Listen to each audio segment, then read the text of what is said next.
Hey everyone, meteorologist Aaron Tuttle here with you, and for the last couple of hours been watching things behind the scenes, and we had some storms, of course, enter the Texas Panhandle line on into western Oklahoma after about 3 o'clock or so, and some of those, of course, had a lot of hail and wind with them. We had a very, very brief report of a very small, short-lived tornado out there, and it wasn't lasting long enough to get back on and cover for, so I kind of let it go. But just kind of been watching things and watching these storms cycle up and down, and most of them haven't really been much to write home about as far as a tornado threat goes. There have been a couple of tornado warnings with them, but it was mainly for kind of an EF0 gust NATO type situation, a lot of dirt kicked up, so again, not exactly life-threatening, so just kind of watching things closely. We are in kind of a window, though. We've got at least a little bit of time here for a couple of hours to where the tornado threat may ramp up just a hair, you know, on basically two areas. And so I'm going to start to monitor those two areas and we'll watch the storms there. Because I typically only cover live or weather events that contain tornadoes. I typically don't cover just the hail and the wind. But I do cover tornadoes when I can. So we're going to go ahead and do that. So thanks for joining me. So this will be a little bit different than what you're used to if you're watching live coverage. You know, a lot of times you may see a lot of jumping up and down, screaming and hollering, and you're not going to find that here. I might actually put you to sleep with my nice, calm, soothing voice. So I'm going to lower your anxiety levels quite a bit. We're just going to look at it from a scientific approach, and I'm going to talk to my storm chaser guys out in the field and show their video, and then we're going to take it from there. So thanks for joining me, and let's go on to business, shall we? I'll give you the big picture here to show you kind of how things are evolving. In Oklahoma City, again, there's nothing to worry about here for a while. We still got a good couple of hours before anything kind of comes our way. This is all out in western Oklahoma. Northwest Oklahoma is actually kind of disappointing. The storms up there just have not done much. A little bit of pockets of some tiny hail and wind, but no tornadoes at all. They've been really well behaved, and I'm not complaining. I'm just saying that's been the status. Southwest Oklahoma, where I really thought we had a better shot at seeing a decent tornado, turns out to be the case. So that still is the rule here of thumb. There are two areas we'll talk about. This one up here around Eakly and Binger and Alfalfa and Carnegie, Fort Cobb area. This particular supercell storm has been tornado warned off and on, but it hasn't had a tornado in a while. But that's probably going to change as I'm starting to watch things evolve a little bit. And I know there's been some reports, you know, the tiny little dust on the ground, but I'm talking about a real bona fide, you know, no doubt, no question, no stretching of the imagination tornado. So that may change, so we're going to watch that one. And then way down here in southwest Oklahoma, Snyder, pretty good storm here. We'll see if it does anything. It's kind of by itself. And then this one down here near Vernon is the other area of concern. That'll be stretching way down south. We're talking hugging Red River for a while. So those are the two storms really that have the best tornado potential over the short term. This one here in the middle, we'll see what happens with it. It's a baby one right now compared to the other two. Now, hail and wind has definitely been on the docket for all of these, so there hasn't been a whole lot of action. Of course, they all kind of erupted pretty quickly all at once, and they started kind of fighting each other for the air, and then only a couple of them took over, and so that's kind of where we're at, which actually is kind of what was forecast, so the models did a really good job at kind of hinting that that would happen. Okay, so let's go on to, I'm going to switch them back and forth between various radar views, and we'll do storm tracks, all that kind of stuff, tell you where they're at, what you can expect, all that stuff. So hail sizes have been bouncing around all over the place, from probably as big as tennis ball size to, you know, as small as basically golf ball size, you know, for these supercell type storms. And that's typical as well. And the damaging wind, of course, is also on the docket. Anything over 60 miles per hour is standard when you have a supercell storm like that. So this particular one, I'll give you up to date on the wording with this from the National Weather Service. This came out, just 3 minutes ago. So tornado warning continues in effect for east central Ouachita and Caddo counties. It's for the storm producing a potential tornado up around Alfalfa, moving east at about 35. So the threat, of course, is potential tornado and some golf ball size hail. It's just radar indicated rotation, so nothing confirmed. And trust me, there are like 1,000 storm chasers under this one storm. There are so many, there's too many. Clogs up the roads, there's no escape routes, you can't get cell service, all that kind of stuff. It's a mess. That's why, another reason why I don't chase storms anymore is just, it's no longer fun when that happens. It gets too dangerous. And it's already dangerous, now it's super dangerous. Okay, so that's the latest on that. Like I said, moving, let's say, east at 35. Now it has had more of a northeastern track in its life cycle, not by too much, but enough. So we'll do a storm track on there and see what kind of communities will show up with this. And it may not pick out a whole lot because, you know, once you get in some of these areas, remote areas and farmland and stuff, there's typically not a whole lot of communities that do come into play, but we'll see what's going on here. So I'm basically going to track the area of rotation. This would be the Hook Echo, moving, what do you say, about east at 35. So it'll put over Gracemont here. So that's basically the main town that's going to show up. And that's about 20 minutes from now for where that potential Hook Echo region would be. That's the rotation center where the mesocyclone is, which would, in theory, be able to produce the tornado. And so that's what we're going to look for. All right, so that's the good news is it's going to over a lot of farmland, so I need big metropolitan areas. But as you noticed, I didn't go out very far in time. It was probably about what was that, like almost a 45-minute window. Eventually, so that puts us about 6:30. So Tuttle, you guys probably be in the path of this one as we approach the 7 o'clock hour, and that puts us into southwest Oklahoma City. By around 7:15, 7:20. So again, 7 o'clock onward is the best window for Oklahoma City area to see the influence of the supercell storm. Now, what happens between now and then? Does the storm stay supercellular, or does it elongate out, become more line segment oriented, more of a damaging wind deal? That's to be determined. Right now, I'm going to stick with the supercell idea with the potential of a tornado. So that's got my attention, and since, of course, it's heading in a more populated region here in central Oklahoma, we're going to cover it. So we'll have to wait and see. And I'm watching all the TV stations, so I've got all their helicopter shots, and I can see who's doing what. And that'll be good for about the next hour, and then all that's worthless because you can't see anything in the dark. Very hard to trace and track tornadoes in the dark just because you can't see what you're doing. There's not enough light. Every now and then you get a glimpse from lightning or something, or a well-lit backdrop, and that's the best you can do, and that's tough. I always hated chasing it dark when I worked at Channel 5, but it makes it even more dangerous. So that's kind of the situation as we look at it. We talked about, again, the two big areas in case you're just now joining. That's going to be basically here in central Oklahoma from this one lone supercell out front. This other stuff behind it, a little bit of hail, a little bit of wind with it, but nothing like the one out front. The one down here south, so you head toward the Vernon area, that's the other big one. There's other storms down here in northwest Texas, which we won't worry about. They're going to kind of hang across the northern counties of Texas and probably skirt the southern Red River counties later on this evening, talking probably after 9, 10 o'clock, something like that. It'll be more of a squall line type situation by that time, so less of a tornado threat. So that is the way things look. Okay, so let me do this. Now I've got different radar products I'm going to use, I'm going to throw at you. These are going to be all kind of scientific, nerdy, but they're needed because especially we get into dark hours, we need these special new products to be able to tell you whether or not A, there's a tornado, and B, if it's doing damage, and the radar can tell us that. They're called dual polarization products. One of the TV stations here has a dual pol radar, the other two don't. I'm surprised they don't all, but it's very expensive. But the National Weather Service has them, and so we're able to all get that same access, that same data, so we just use theirs. So we'll do that.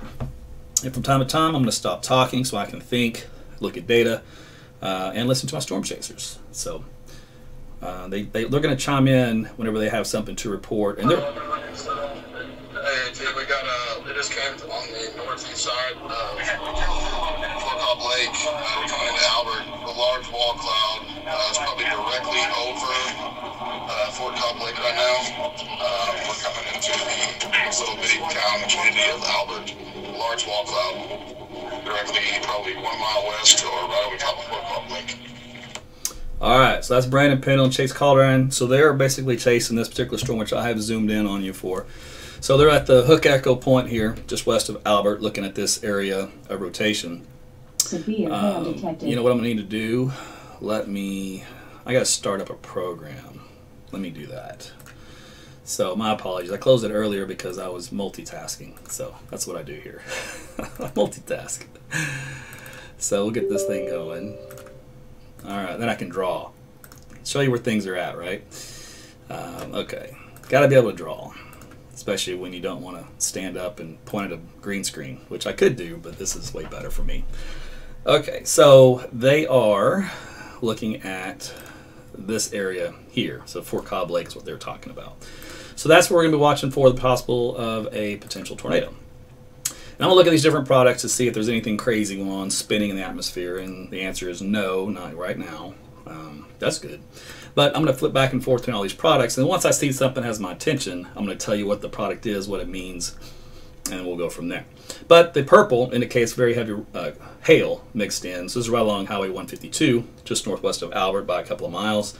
And that'll be heading up into Binger too. So that's the other big thing with supercell storms. You get the big nasty hail cores that come out of them. These are the kind that, that really do the damage that cause a lot of insurance claims, is those supercell type storms, just because the updrafts are so strong and it allows those hailstones just to grow and grow and grow.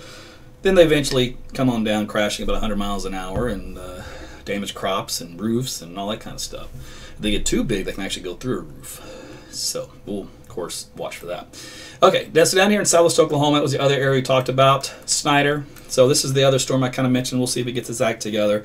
It's got a little appendage to it, not necessarily a hook echo type appendage yet, but it might be working on it. Let me see if there's anything on the velocity side. Nope, nothing yet. So it's all inbound right now as far as the wind field goes. And this one down here west of Davidson, north of Vernon. This is right along the border here of Oklahoma. I'm not impressed with anything there yet at this time. It's pretty close to radar, so you have a really good view if something was going to happen. So I'm also watching the National Weather Service feed behind the scenes so we can talk about what they're seeing. They're talking about the Caddo County storm. Radar trends have been on a downward trend. And of course, that's been the case now for 40 minutes or so. And visual observations don't indicate anything immediately tornadic. So basically, it's going to keep it a severe thunderstorm warning. So that's this particular storm here that we just talked about heading into Binger. So that kind of jives what I was telling you just a moment ago. So nothing new there. But at least we're all on the same page, so that's good. So if anybody's jumping up and down going, this thing could produce a tornado at any minute, they're lying to you. So just don't listen. It takes a lot to produce a tornado. We can watch it ramp up with these little bitty indices, and we'll be able to tell within a few minutes, typically, if something's going to do that. The exception to the rule might be when they're very, very tiny and small. They're undetected by the radar. In other words, they don't have hardly any signatures at all, and you're like, that thing produced a tornado? Are you serious? And then you look at the footage, you're like, that was some dust in the wind. But that can sometimes happen. It's actually happened with this one twice, and that's why I didn't worry too much about it prior. But when they get a little bigger, that's when you really start to pay more attention. Okay, so you can tell in this particular warning, this is a 45-minute warning.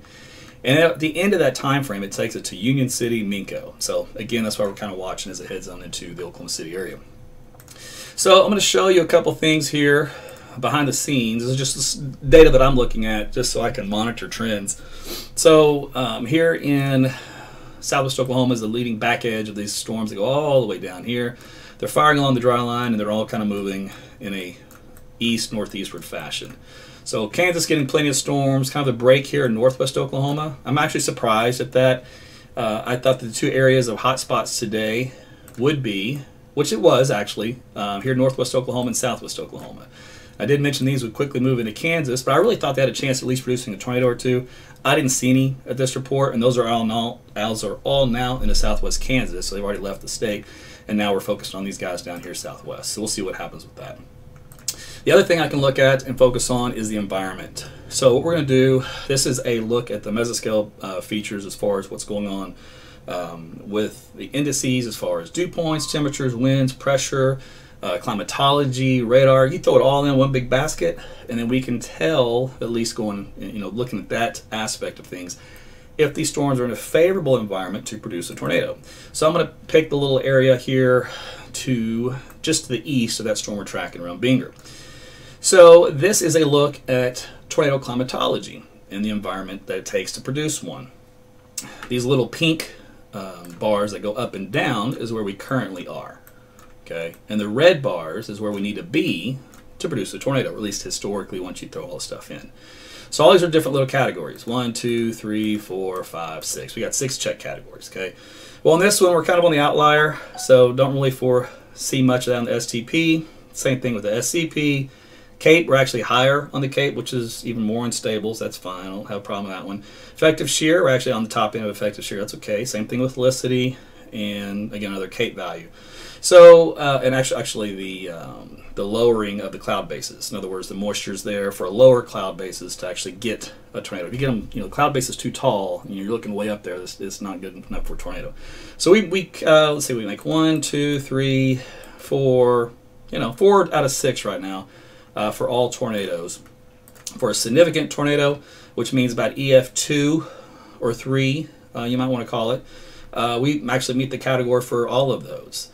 So in other words, what that tells us is that the environment's a little bit better for stronger tornadoes than it is for the weaker ones. Now, does this always pan out? No. I have been using this off and on just to see. You know, it's a tool, the tool chest, but it's curious. I'm interested in it, and I pull it up and look at it to see if it tells me of anything of interest. Hey, T, okay, we got a good view on stream if you can take it. We are 2.5 miles, 3 miles north of Albert on State Highway 146, looking back to the west. Okay, so this is a stream from Brandon and Chance, and you just heard their location. So they're looking back. This is their live stream covering the region that would produce, the wall cloud and the tornado. Severe hail detected. And so what you're looking at is just basically the rain-free base area in this region. So nothing that screams anything imminent, but hey, they're in the right spot to at least see something should something happen. So they're in that part of the wall cloud to see if a tornado would develop. So they're pretty close, so they'll be able to get a good view of it. And so we're going to be tracking this storm as it comes in closer toward Oklahoma City, so they're in a good position for that. And what they'll do is they'll just kind of stop, set up a camera, watch it for a while, then break down, go east, set up a camera again, watch it for a while, and rinse and repeat. That's kind of how you do those things. So very good, very good. Yeah, Brett, I've got your feed. We're using you guys live, so just keep up with the updates. Okay, so we'll go back and forth to them. So let's do this. So thanks for joining me, by the way. If you're new here, I just provide severe weather coverage, kind of like what you guys would see on TV. It's just on a more level-headed approach. So I'll just tell you a lot of scientific stuff that goes on. We'll interpret things on the fly. We'll tell you where the threat is, if there's anything to worry about when it comes to tornadoes. And then, like I said, I'll show my guys a live severe weather stream if they've got up and running. Sometimes, cell phone towers, are bad, but they seem to be in a good spot right now. So we'll check in with them off and on. You can see all these cars on a dirt road, which tells me there's a lot of storm chasers there that were underneath this region, like really underneath it. And now they're bailing east to get out away from it so they can go get repositioned. And there's quite a few headlights there. So that'll be typical. You're going to see a lot of that. There's a lot of people on the roadways this day and age because everyone in Oklahoma is now an armchair storm chaser as long as they have a weather app on their phone. So we'll just have to wait and see. All right, so I'm going to keep their come back and forth to their stream off and on. Let's see. The other thing I want to tell you about is I want to show you this graphic too, because most tornadoes are EF0 to EF1. Those are the weak ones. I call those the baby tornadoes. So the one we had earlier today, I believe, might have been an EF1. So it was in the category of a baby tornado. Well, I like baby tornadoes if we're going to have one. The bigger ones, EF2 and 3, over 111 to about 165 miles per hour. Then the really big ones, EF4 to 5, they're the very rare ones. They're less than like 3% of all tornadoes. They're 166 to 200 miles per hour and greater. And yes, we have measured tornado wind speeds on Doppler radar up around 300. But you really don't need, turns out, wind speeds that high to do the damage that 200 will do. So they just cap it at 200 and call it good. And these are some examples of what would be damaged in those situations. And like I said, EF0 is pretty minor of anything. Even EF1's not too bad. Once you get to EF2, you're going to get some damage in that regardless of what kind of structure you're in. It kind of goes up from there. So I want to throw that at you, kind of give you a heads up on what that looks like. Lightning, plenty of lightning with these storms out here in western Oklahoma. That's par for the course too. That's standard protocol. And that continues all the way down, it looks like, to the Red River and down into Texas. These storms up here in northwest Oklahoma, boy, they've really petered out here. There's still some lightning around O'Keene and Canton. That's about it. These storms have also had some pretty good hail with them, as we talked about. These little purple areas are hail swaths. Some decent sized hail. Let me see. Do they have max expected hail size? Oh, of course they put the scale in millimeters, so I'd have to convert on the fly. Scientists. Who put stuff in millimeters? Oh, this is America, not the UK. Come on now. So, anyway, so some pretty good hail. Let's do a hail swath, 6 hours. Okay, so here's your hail swaths out here in western Oklahoma. So that's probably the big story, other than the brief tornado or two, is these just large area of hail that's come out of these guys. And I can show you the rotation tracks. Let's see, we got 4 hours, 6 hours? Anything? No? 6 hours? Low level? Mid level? Anything? Well, there's some. Instant level rotation tracks. I'm surprised I didn't have anything on the archive for that. Now that little product may not be working. I was hoping to show you just some rotation tracks that basically, kind of look like this, from the center part of the storm over a collected period of time. I'll come back to that. It might work later. Okay, let me see if there's anything else. Nothing else I want to show you there. We'll go back to radar. So this was the big picture of things. I want to tell you Oklahoma City's fine in the clear. We've got that long storm up here on Enid. That's the one that had a lot of lightning with it that was kind of on the decline. So you guys up around Enid, you're probably going to get a little bit of hail with this one and some lightning, but no tornado threat with that at all. The one down here in Binger's got the only one that's a potential tornado threat at some point if it gets its act together, which it has not. And then we've got the stuff down here in Snyder and Frederick. Snyder's trying, and Frederick looks like is giving it a go. So we'll see. We'll take a look at a closer view of what's happening in both of these. So take a quick look at this one.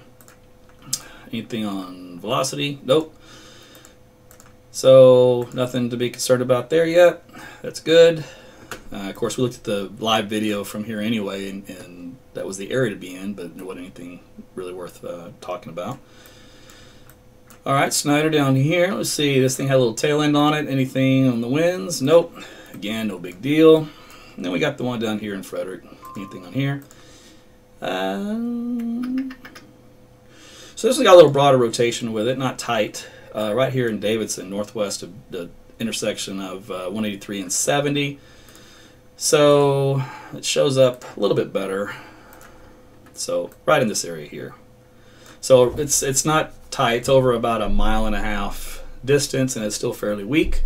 But I would watch that region to see if the tornado would try to tighten up and develop out of that. And that's, like I said, way down here in southwestern Oklahoma. So that would run roughly right along Highway 70 for a while, maybe just a hair north of there. But that's about it with that one. And then, of course, got these other storms down here in Texas, which I won't be covering those. I'll just stick with Oklahoma. There's enough land for me to cover here in the state, unless we just a really big, tornado or something down there. AT, we are still in the same spot. We are directly underneath it. The rotation appears to be increasing a little bit. It's literally directly over the top of our head, so if it does something, it's going to be right in front of us. Jeez. These storm chasers have no fear. So yeah, there you go. So this looks like his feed froze up. Hey, Brandon, your live stream froze up, so you might have lost your cell signal. So hopefully you'll be all right.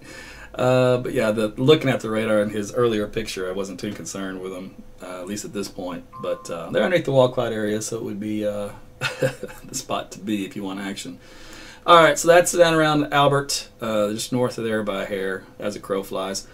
The circulation center coming up probably right along Highway 281 and 152, it looks like. Let's see here. Anything? Nope, nope, nope. Okay, how far are we away? And I'm at 5,000 feet. All right, so I'm going to switch radar systems. We're going to go to a closer one so I can get a little lower look down below 5,000 feet. You need to get down lower than that to see the tornado anyway. Okay. That's pretty high up when you're trying to track a mesocyclone as it is. Let's see. This radar probably puts us not much better. Yeah, 4,800 feet. It's just kind of in that no man's land of... EBS cell detected. Strong. Mesocell detected. Severe hail detected. N9. Okay. All right. Let's see here. TVS cell detected. Strong. Mesocell detected. Severe hail detected. Alright, I'm going to turn you off if you're going to keep talking to me.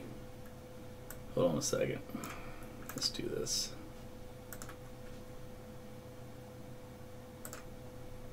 Okay. TVS cell detected. Strong. Mesocell detected. Quite you. Severe hail detected.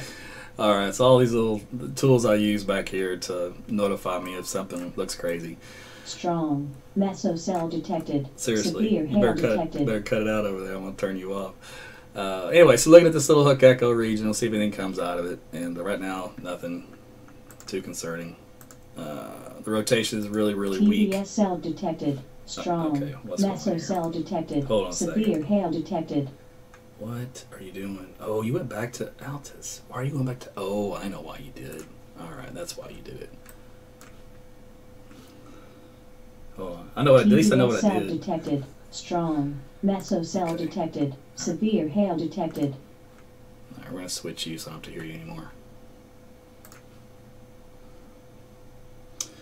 Okay. So what happens is you get two radar programs open at the same time. Mesocell detected. Severe hail detected. And it doesn't know which one you really want. So it tells you both back and forth. That's too much information. I don't need to hear all that. Okay, so I think I got that squared away. Okay, so back here, the storm in Binger and severe hail detected. The Albert area. Still nothing rotation-wise. It's very tight, so we'll just wait and see what happens with that. And again, that'll pushing into western sides of Oklahoma City. So we're looking at, central and eastern Canadian County. It's by the time we head to 7 o'clock. So we're at 6:15 now. So we're talking Union City about 6:38. We've got El Reno at 6:43. Yukon about 6:55. So there you go, close to 7 by the time it approaches the western sides of the metro. And again, it's not a tornado situation. It just has a wall cloud, and it's a supercell rotating, so it's got some hail with it, but nothing imminent, nothing too concerning. But since it's kind of on our path, I'll watch it, and we'll see what happens. And we'll check in with my streamer guys, see if they still don't have their stream up, so they may have moved position. So it's still frozen in time. Okay, see. New scan came in. Nope. Alright. Very good. So I'm going to kind of sit here. I might get quiet on you for a while. Because really there's just no need for me to just to talk. So I'll do some thinking, analyzing. Hail size still up pretty high, close to 3 inches in diameter. It's a pretty good size hail north of Carnegie. So you're in the baseball domain. I don't think anybody wants baseballs unless they're out on the pitcher's mound and trying to swing and hit them. So we'll see what that little guy does right now. He's just looks like a prolific hail producer. Let's see, what are these reports? These old or new? 22, yeah, these are old. Real old.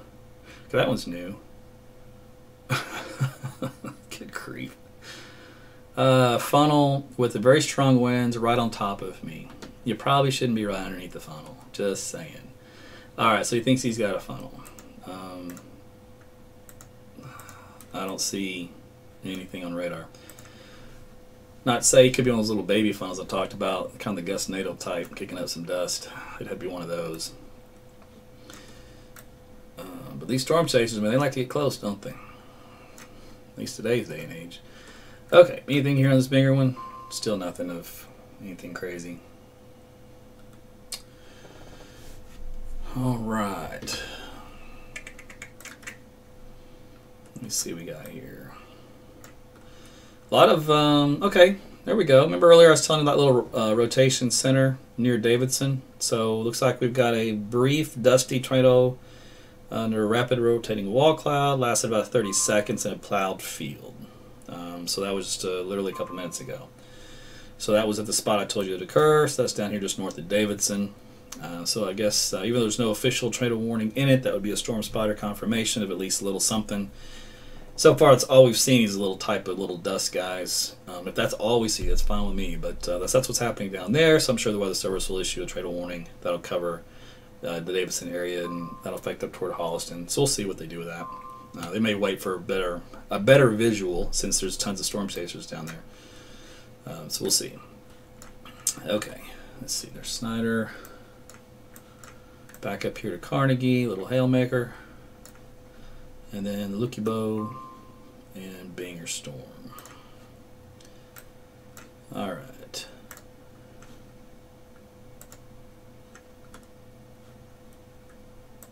Nothing. Ah, the hook echo's getting a little bit better here in the last frame. What time is this?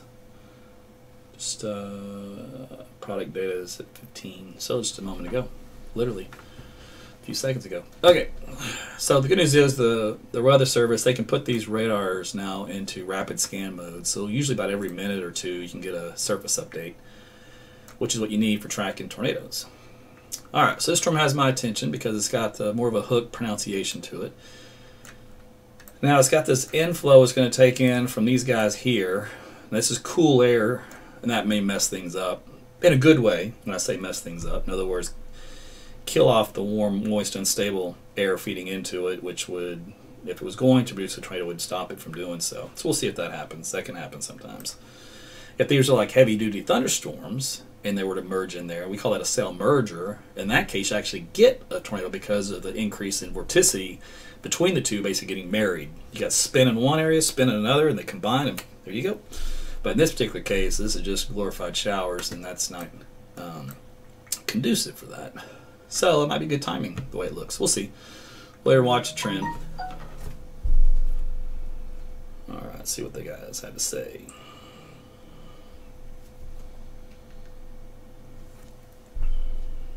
Good looking wall cloud, though. Alright, AT, we are 3 miles south of Binger, about to turn back north, look back up to the northwest, try to get a shot. It might be wrapped up in rain. Appears like it might be ramping back up though. We've come back into the inflow. Yeah, they're basically underneath it still, so I'm not going to be able to see much, especially if it's wrapped up.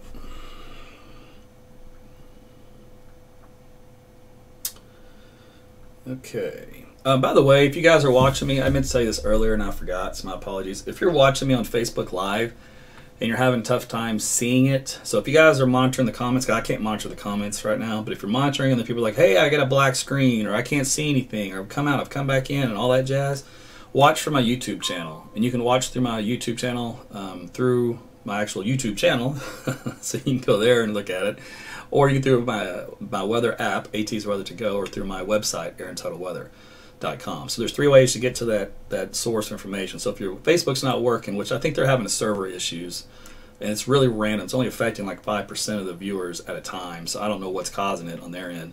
But if that's becoming a problem, you can just watch the YouTube and that should be fine. So I meant to throw that out earlier today and I totally forgot. So because I just now noticed this being an issue the last 2 times I went live. Okay, so still nothing. This is good though. I mean, if you see me, I won't say bored, but if you see me just kind of chilling, it's because there's a reason to. There's nothing to get excited about.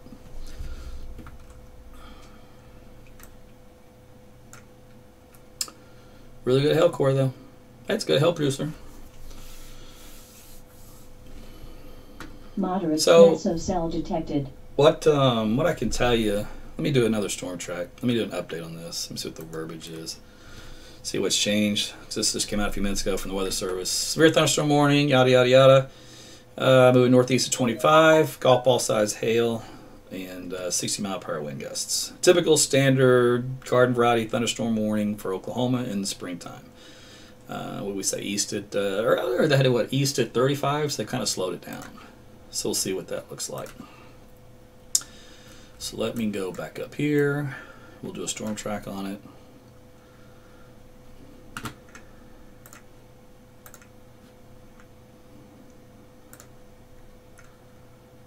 Oh my goodness, east it. That thing had like 50 there for a minute. I'll split the difference. Yeah, there's nothing out there until it gets to Union City. So that would be storm impact 43 minutes from now. So we're 45 minutes away before Union City. If it were to continue to move that slow, that's why I was like, I don't know if it's going to move that slow. But that'd be 7 o'clock. And that's a shorter distance than it looked like earlier. By 7 it was supposed to be, you know, like we said, I think it was what, Yukon. So we'll see. If it slowed down that much, then that would affect the time of arrival, but you get the general picture. As the storm speeds up and slows down, these little estimates on time are going to have to change. Okay, so anyway, so there's that. So I'll come back and do these little storm tracks every now and then. Oops, Let's see, clear those.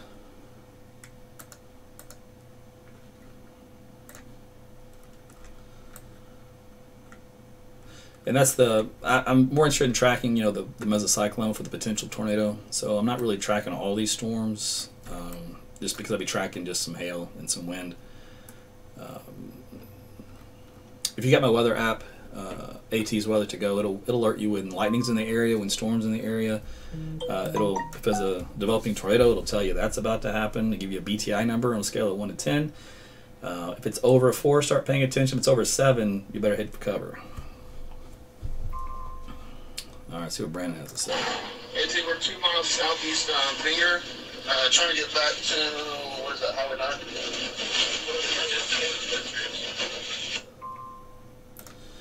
All right, the feed's still down, but so they're basically, I guess they're in this area here. So they're kind of in the little hook area.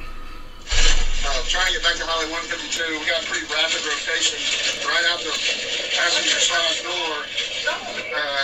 Wrapping rain curtains. It appears that it's intensifying pretty quickly just to the southeast of Binger. Roger that. Thanks, Brandon. All right, so they're, unfortunately, those guys are like right underneath. I could hear the heavy rain, so you know they're somewhere in this area, which is they're trying to get out and get a clear view. This is 152 here, so they're on 152 trying to get east, so they can look back at what they're driving through right now. Okay. So yeah, every now and then they'll send me a picture, so that's good. Okay, let's see. So what he talked about is that it appeared that the rotation was intensifying a bit more, and of course he's in the rain core part of it, so it'll be hard for him to discern what's up, what's down. This one in here in Fort Cobb, it's starting to get much more impressive too. So we're going to have 2 types of supercells, and this is going to be interesting to see what happens. All right, so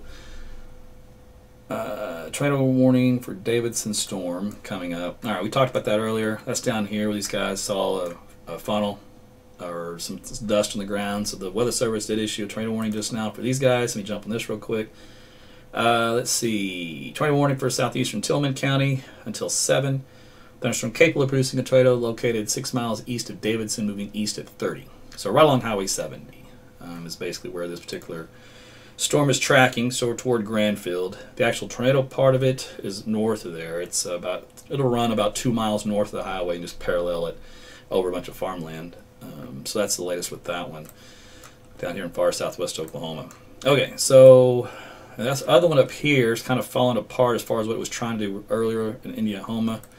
So that's okay. We'll like that. Now this Carnegie one, okay, so this is what I was going to talk about these two. All right, so what's going to happen here? We got two supercells, one here, one here. Now the question is, can both survive at the same time? Something's got to give. They're fighting over the same atmosphere. You know, they'll have good warm inflow, you know, feeding into each one. So that's not an issue. However, usually the southernmost one gets stronger. Okay, so when that happens is a lot of this air here will come down into and feed into the northern storm, and it'll choke it. So as this storm gets stronger, this storm will get weaker. That's typically what happens. So we'll see how it goes, especially if this one's moving a little bit faster. It kind of outruns this one, and that's going to kill it. So let's say, for example, this Binger storm is about to produce a tornado. Well, this guy right here is going to put an end to that. And that's why it's just so hard to get a tornado. Too many things can go wrong that just messes up the environment, just like that. And then what could have been is no longer. So that's the case right now for Binger. We'll see if it can't spin something up here real quick. It's got the interaction, though, already going. I can already tell the interaction's happening, so it's going to be tough. So imagine it focusing down here on the Fort Cobb storm. Yeah, that's got a good strong rotation core in it. That's just developed. We'll see. Yeah, we'll see. I bet you next scan might be a little bit more interesting. So this will be the Fort Cobb supercell with the hail going over Albert. Boy, Albert, you guys are just getting all the action tonight. Let's see here. And just some big hail for that Lokibo. Lokiba. You know, is it Lokibo or Okiba? Lukiba. TVS I can never cell remember. detected. Moderate mesocell detected. So Severe some good hail stuff there. detected. All right, so two good supercells coming into central Oklahoma. All right, let's see what Brandon has to say.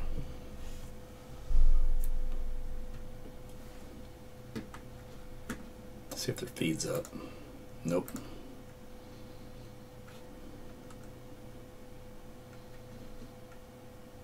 You talking? Yeah, it's loading. Ready to read. Just punched out. We're on 152. The stream's down. I got to try to reconnect. The cell service is terrible. Coming out of trying to get back out east out of the rain. But I think we might try to reposition on 281 south because the storm that's coming up behind us appears that this one may be getting absorbed into it, and you can see a pretty lowered base back to our southwest. Hey, Brandon, that's what I was just telling everybody that's watching, that southern storm is choking the northern one. So you might as well just head south on 283 if you can get in that position. That one's starting to wrap up pretty quick, so you might actually catch something. You'd be in good position for that if you can make it down toward Gracemont.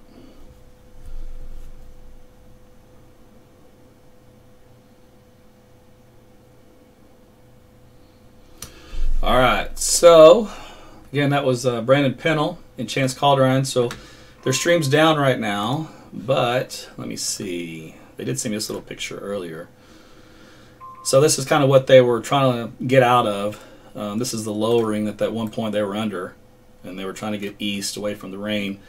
So they were in the right spot. It was just, timing. It's all about timing, and so we'll see what comes out of that. Let's see. Okay. All right. Let me see what else I wanted to show you. Anything up here? Let's see if lightning's intensified. Yeah, got a little bit more lightning with this particular storms here. So that's good. Just, well, good if you want intensifying thunderstorm. Bad if you don't.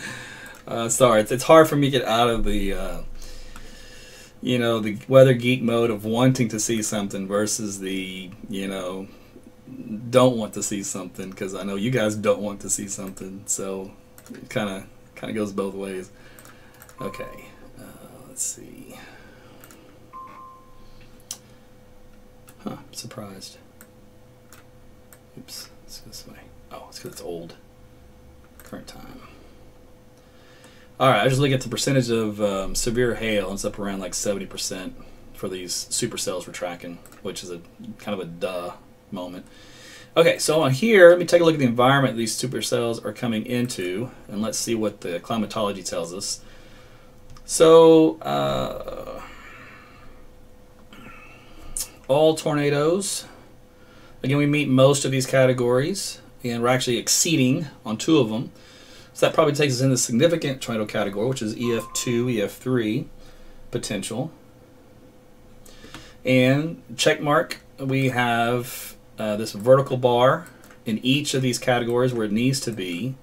So we've 1, 2, 3, 4, 5, 6. All 6 categories are met. So that tells me that we should be able to get a tornado out of this. And it should be one that would be a significant tornado, which would be one of the stronger ones, not a weak EF0, EF1.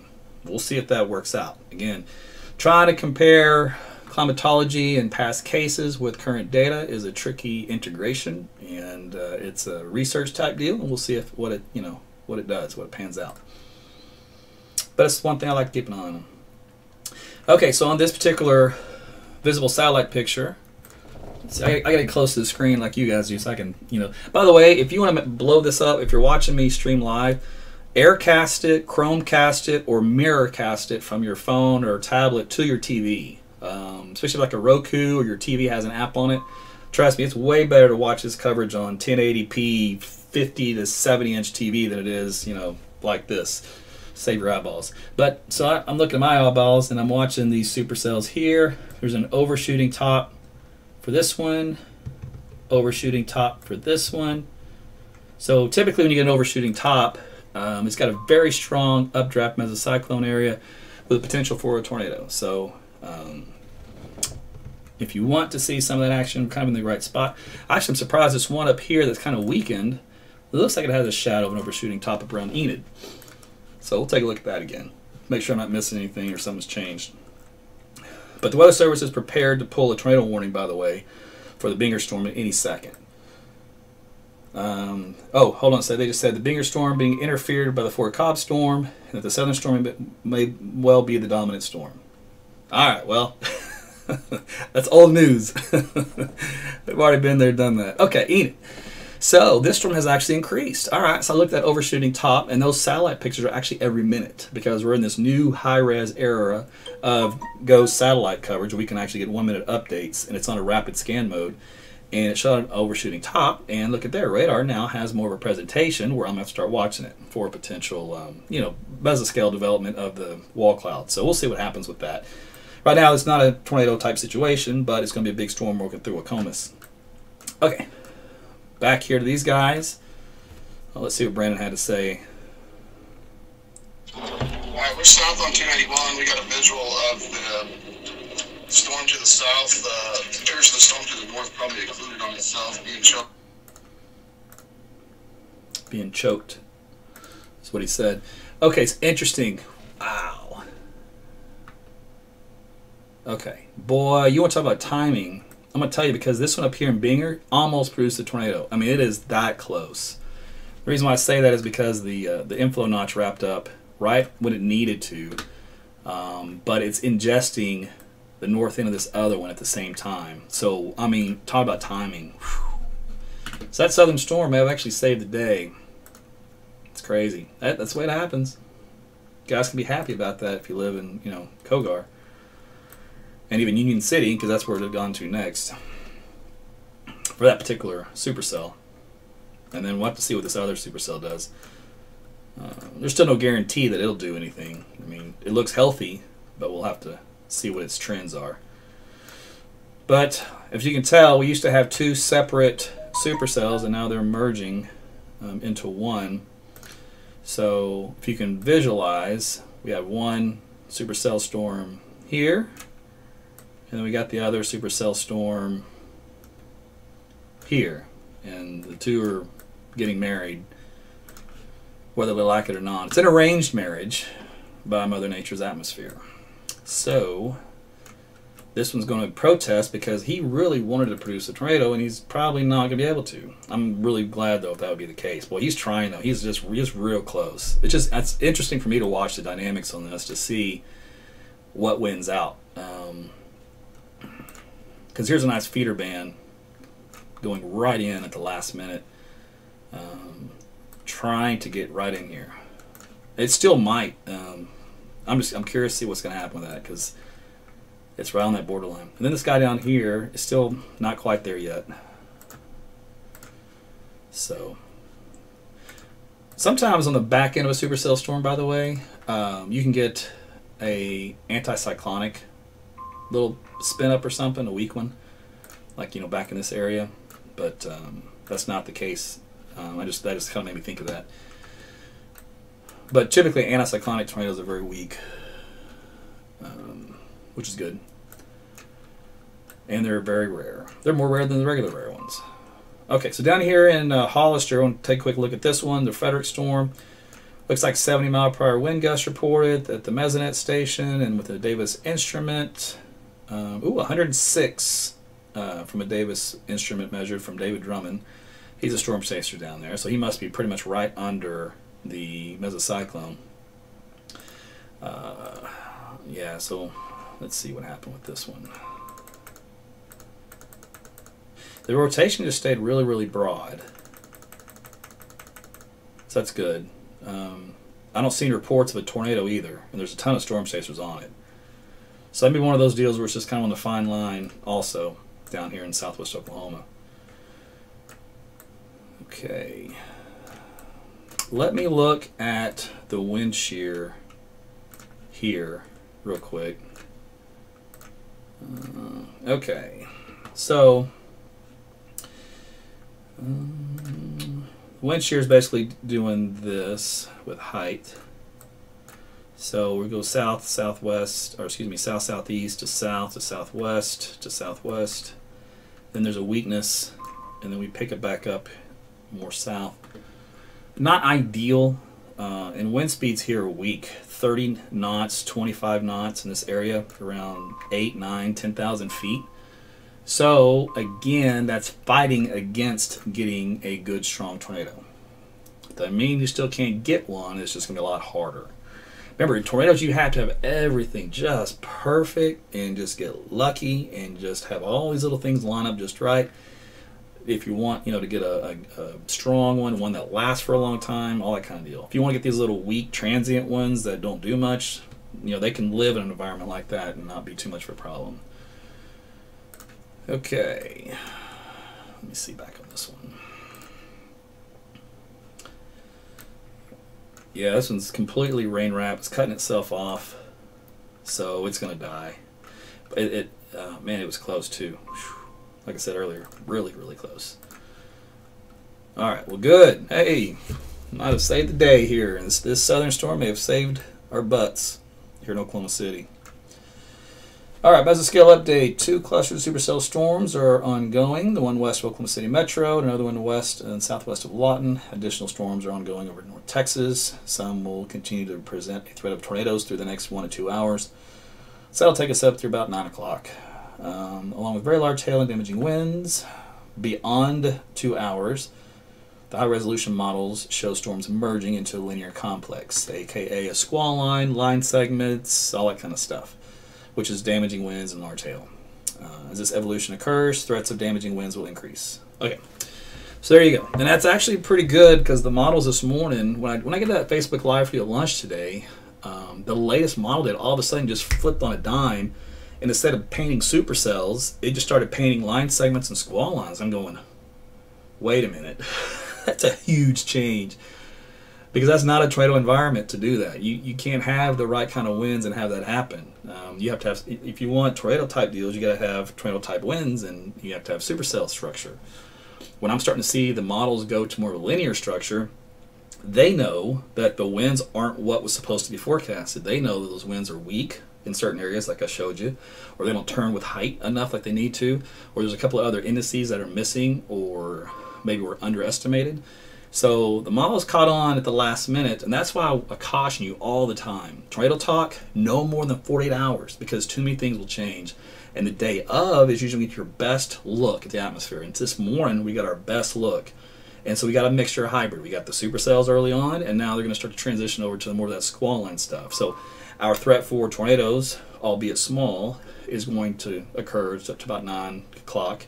Might linger a little longer than that, initially. But once those line segments start getting going, it's very hard to get a traditional tornado at that point anymore, because it won't be a supercell type tornado typically. There supercells embedded in a squall line can happen, but they're very few and far between. What you more likely end up getting is these little spin-ups along the leading edge, and we call those QLCS tornadoes, or they're like baby tornadoes mostly, usually, but they're very transient. They're short-lived, 10 seconds, 30 seconds, maybe a minute. A lot of them aren't detected on the radar. Those kind of situations. We seem to have those a lot lately. And those can sometimes happen in the middle of the night when you're sleeping, and that kind of deal. Luckily, though, like I said, they're usually the very small ones. All right, so we are, again, for those of you late. Extreme mesocell detected. Severe hail detected. So you folks that are late, if you're having any trouble buffering through Facebook, use my YouTube channel. I simulcast live on both when it comes to severe weather coverage. You can find that on my website, aarontuttlweather.com. You can also go through my weather app, AT's Weather to Go. You can actually go to my YouTube page. Make sure you sign up there and get notifications when I do go live. So there's various ways to get the live content, just whatever your device is using. And then make sure you try to either Aircast it, Chromecast, or Mirrorcast, whatever's on your device, on your television, so you can get the big picture of everything. It's a lot easier to see that way. And you can double box it. If you want to watch the guys, the other TV stations, you can do the whole small box, big box, whatever you want to do, flip channels. However you want to watch your live coverage. But mine's going to be a lot different. It's more laid back and calm, cool and collected. I just talk some science, we look at the data, I'll tell you where it is, where it's going. If you need to be concerned, that's it. And I focus mainly on the trouble areas. So in my case, it's typically just where the tornadoes are going to be. Because a lot of these storms will have hail and wind, so that's a dime a dozen.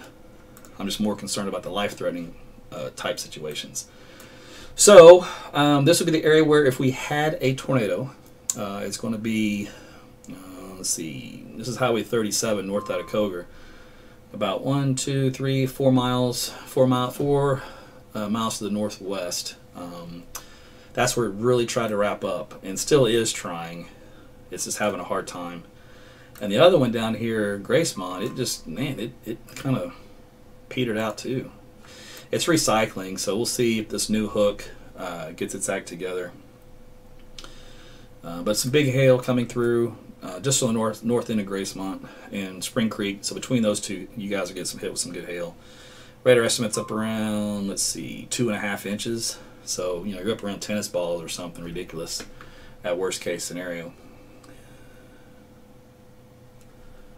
So again, this is west of Oklahoma City. So keep that in mind. We're looking. This is just about to enter Grady County. We have the one northern storm already in Canadian County.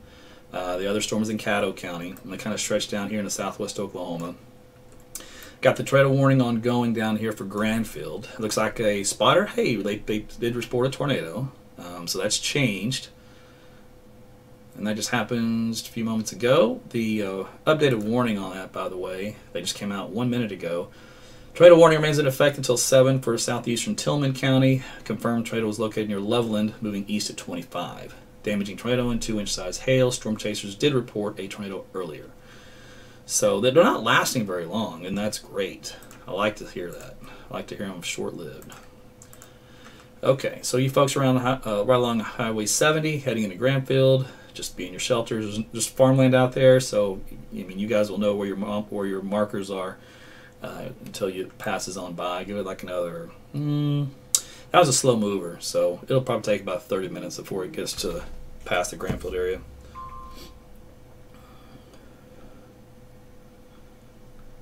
Alright, love getting all these friend requests in the middle of broadcasting live. Sorry, I don't have time to accept your friend request. I'm a little busy at the moment. Okay, so back up here to the north, coming into Oklahoma City. Again, we got two supercells that have merged. The northern storm was looking really good at producing a tornado there for a while, and it still is trying. Just the southern storm messed it up. Question is, will that continue to be the trend? I'm surprised that the signature is actually still there. It's still giving it a good go. It's wrapped up in on itself, and typically it occludes. And once it does this, it takes all this wet, cool air and it forces it back into itself. And once that happens, it just usually kills off the circulation. It sometimes takes a while to wind down, but that's what usually happens. So we'll see what transpires here in a little bit. It's gonna be right along the river though, and the Weather Service just issued a new warning, but it's a severe thunderstorm warning for this. Severe thunderstorm warning for northwestern Grady County, Caddo County, Canadian County until 7:30 for storm moving northeast at 30. Golf ball size hail and 60-mile-per-hour winds. Your Cogar. So there you go. I think some of you guys are just being funny sending me friend requests now because I said something. But anyway, back down here to Gracemont. Still looking at that guy. Anything? Nope. And my storm chasers, they should be south of Gracemont right now. They should be in a good view. Let me see if their stream's back up. Nope, it's not. Okay, we'll see if their new stream gets back up though. Matter of fact, this is probably Brandon and Chance right now, so let me see what they have to say.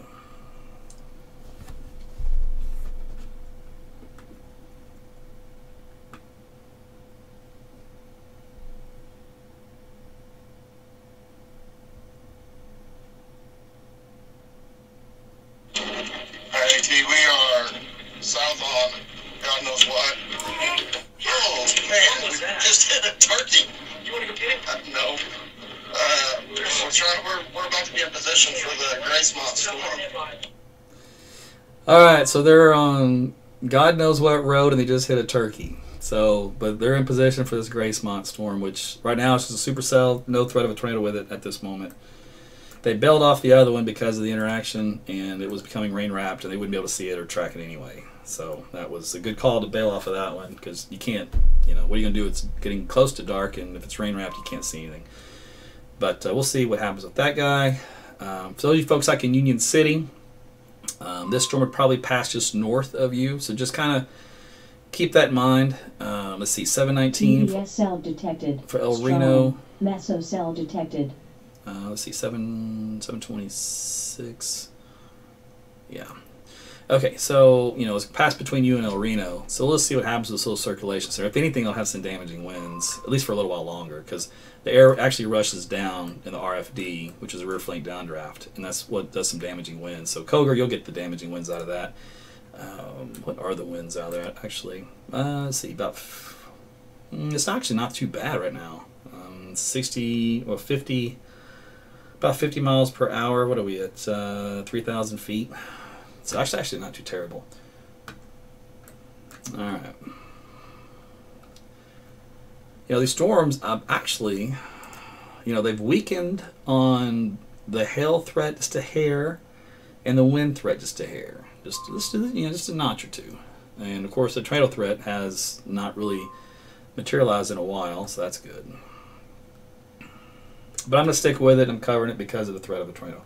Okay, you know what? The only tornado warning is down here in southwest Oklahoma, so let me just come down here and do a quick little radar view of it. Come down here.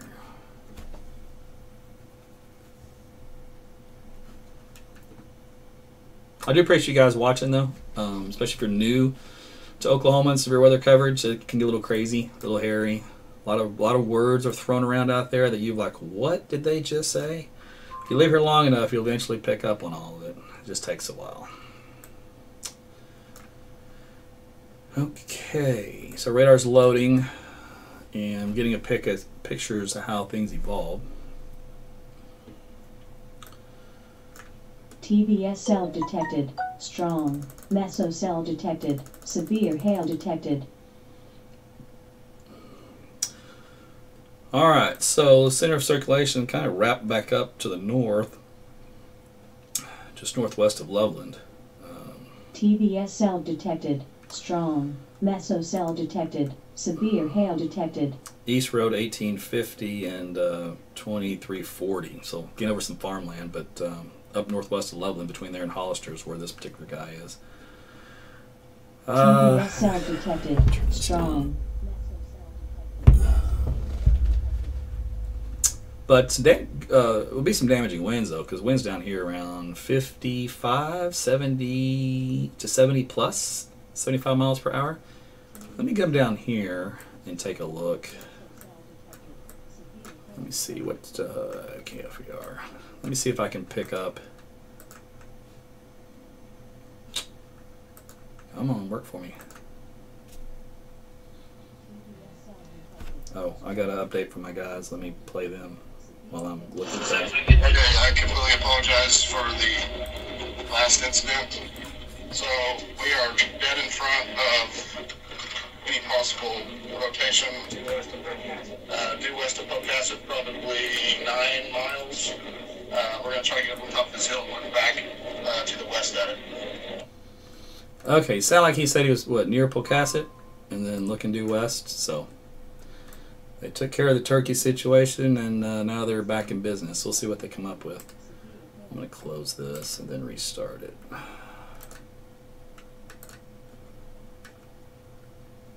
Okay. Well, that one really wrapped up on itself right here. So we probably have a pretty significant tornado. Get off of there. For this guy here northwest of Loveland. Let me look at some parameters down here real quick. Yeah. Man. Where are we here? Okay. Well, the good news is, according to the dual pole data, it hasn't hit anything of substantial structure-wise. But I'm pretty sure it's a decent-sized tornado down here west of Loveland. 2 miles west of town, west-northwest of town, moving east. So it'll pass to your north of Loveland. Let me see what else we got.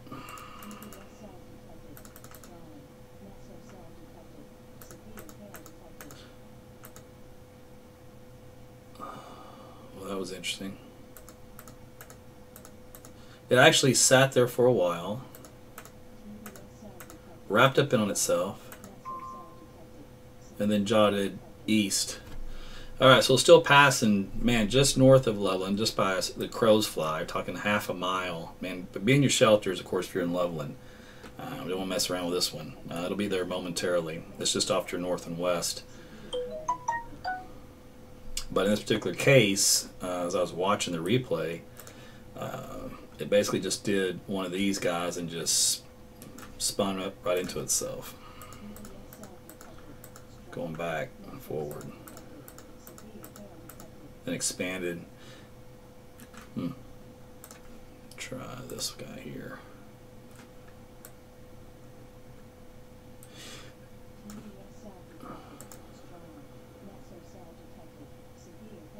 KDP.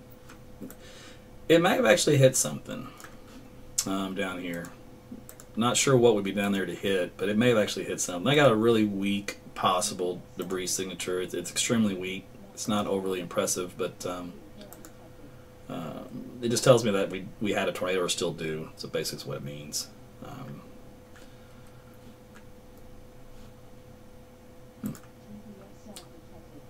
So it's being your shelters if you live in Loveland. It'll be heading its way east of you here momentarily, and then we'll see if it still hangs together.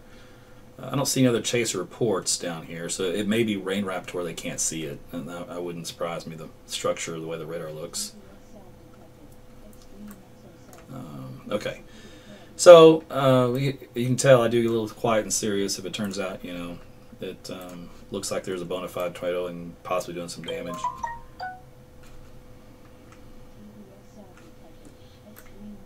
Okay, so that's the one down here in far southwest Oklahoma. Let me get back on the main picture here. This is in Tillman County, by the way, heading toward Cotton County eventually, and eventually toward Cookietown, but it's got a long ways to go to get there. It's moving painfully slow, so it's actually passing well north of Granfield and well south of Chattanooga, right along Highway 36 eventually here in the next, give it about another 20 minutes.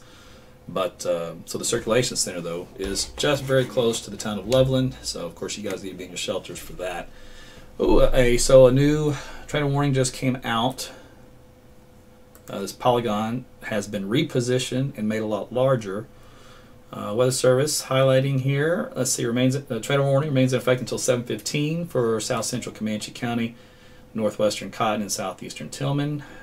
A confirmed large and extremely dangerous tornado was located over Loveland, moving east at 20. This is a particularly dangerous situation. Take cover now. Hazards damaging tornado. All right. Well, they're looking at the same data I'm looking at, and now you know why I got quiet. So this includes interstates 44 between mile marker 11 and 31. So you'd be in your shelters if you live, again, it's north of Granfield, but you know, close to there. Again, south of Chattanooga, so it's in between you guys. But Faxton, Loveland, of course, and then eventually Cookietown. Now they did increase the speed on this from the last warning. What did they say? Moving east at 20, because it wasn't moving all that fast before. Let's see here. Close that.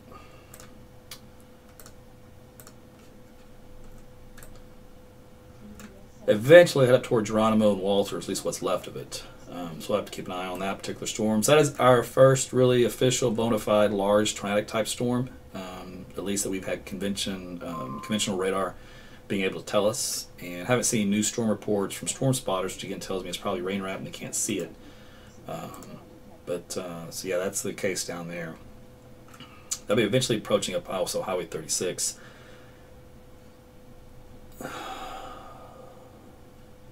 Man, this storm has really done some wild pinwheeling moves. It hasn't gone its traditional east-northeastward track at all. It did east for a while, pinwheeled north, then exploded, went due south, east, back to south. So it's actually jumped south now, south of Loveland in the last frame. So this one's a mess. So anyway, you need to be in your shelters down here in Loveland, lowest part of your home, building, structure, whatever you got down there. If you don't have a storm shelter, and between as many walls between you and the outside as possible, bathtub, closet, all that stuff works, and ride it out until that particular storm is over. It's just jotted east another mile, so it's on right along the river, by the way, on road 2360 and 1880. is where that's located. It'll continue to move east here at some type of drifting mechanism after it's jumping around everywhere. Most tornadoes behave and don't quite do this. This reminds me of the May 31st, 2013 storm, where it went due south, just jumped due south, and then raced back up to the east northeast.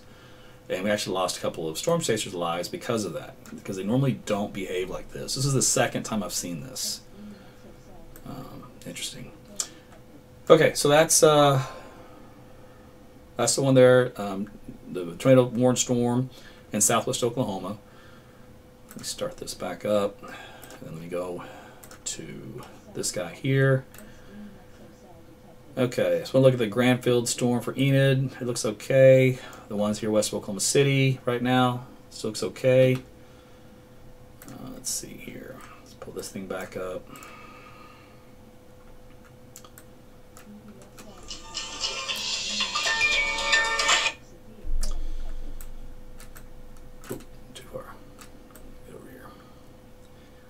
I don't think I'll see any other towns show up here when I do a storm track, but I did want to do that.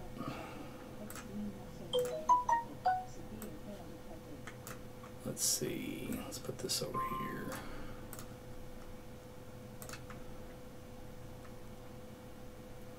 And it said east. Well, they keep changing their speeds. We'll just go about east at 25. So yeah, there won't be other towns involved in what we've already mentioned. It kind of gives you the idea of when this cone, red cone, ends, about 7:41 by the time it's approaching Walters. Okay, so that takes care of that storm down there in far southwest Oklahoma. Let's go back up here to what's happening in central Oklahoma, and for these storms coming into the metro.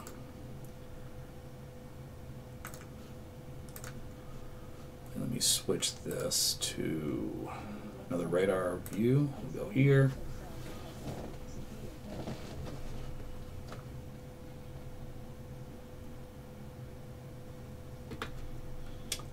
Okay. So we're going to be using two different radars here for these particular storms. Now they're in closer proximity. The terminal Doppler weather radar on the south side of town, which will give updates every minute for both reflectivity and velocity data. So I'll be able to tell track rotation centers, very well, very quickly. 1 minute updates are golden when you're dealing with tornadoes. And I'll split the screen so I can get a better look. Okay, so the other northern circulation, like we talked about earlier, it finally fell apart. It took a long time. It fought tooth and nail to keep its structure. But here, the circulation center that was more prominent, on a more wide, bigger scale, not a small couplet type deal, but that took a long time to spin down. I mean, it's still spinning down, but this right here is nothing. This means nothing to me. This is no big deal.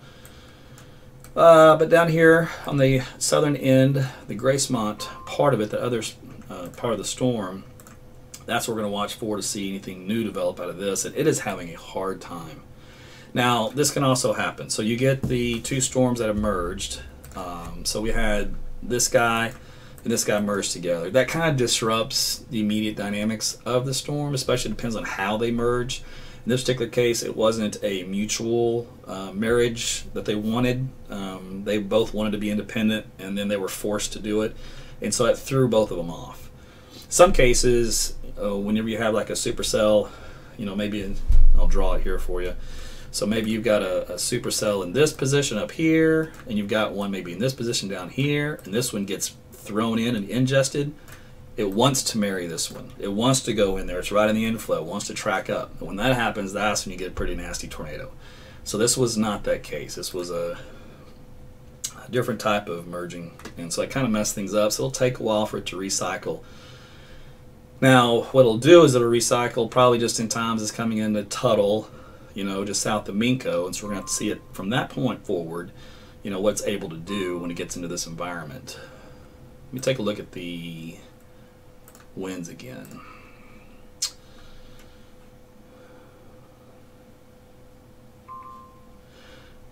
Okay. So we're missing some data on the wind field. Around 10,000 feet, they're still a little weak. So what? I need to go to the other. Let's see if I can go to the other one. Let me try that. Flip another radar view. The radar does like what they call a VAD wind profile. It just samples wind speeds at different levels, so we can get like a profile of the atmosphere as to which direction the winds are blowing and how fast they're blowing. And I need to see that to be able to tell you whether or not we're going to get a tornado situation in real time. All right, so like last time we mentioned, let's see, the wind speeds around 8,000 feet are weak. Actually, even less than that, 5,000 feet to 8,000 feet. They're pathetic. That's good. You want pathetic winds. That's sad. So that's good. That's going to help to limit the tornado potential. So that's what I like to see. And then they switch directions right here, which is a little unfriendly for tornadoes. Not a whole lot, but somewhat unfriendly. So again, it's not the most ideal environment. What that should tell me is, or what should mean is these storms should struggle somewhat to produce a tornado. And they may not be able to. And that could be the one thing, left missing ingredient-wise, or ingredient that's not quite perfect, that would cause that. So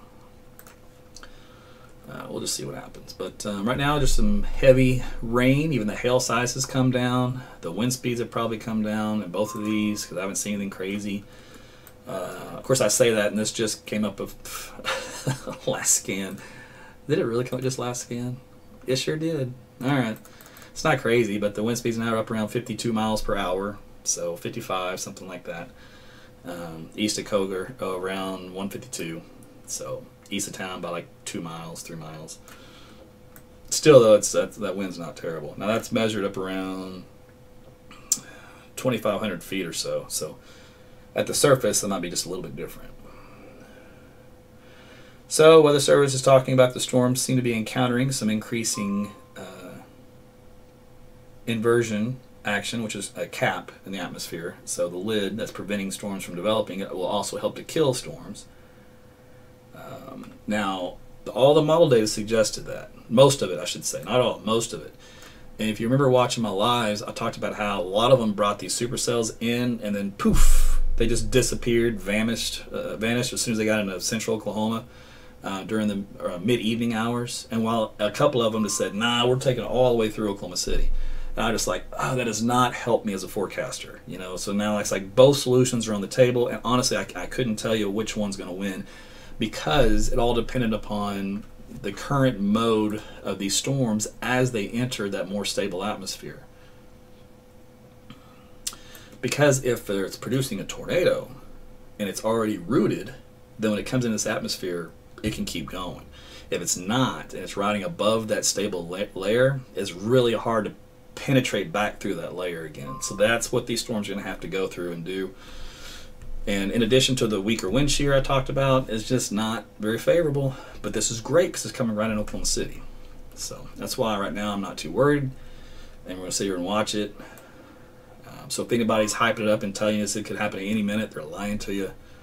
Turn them off. It would be a disingenuous at the least, lying at the worst, and ignorant at the best. Be one of those combinations.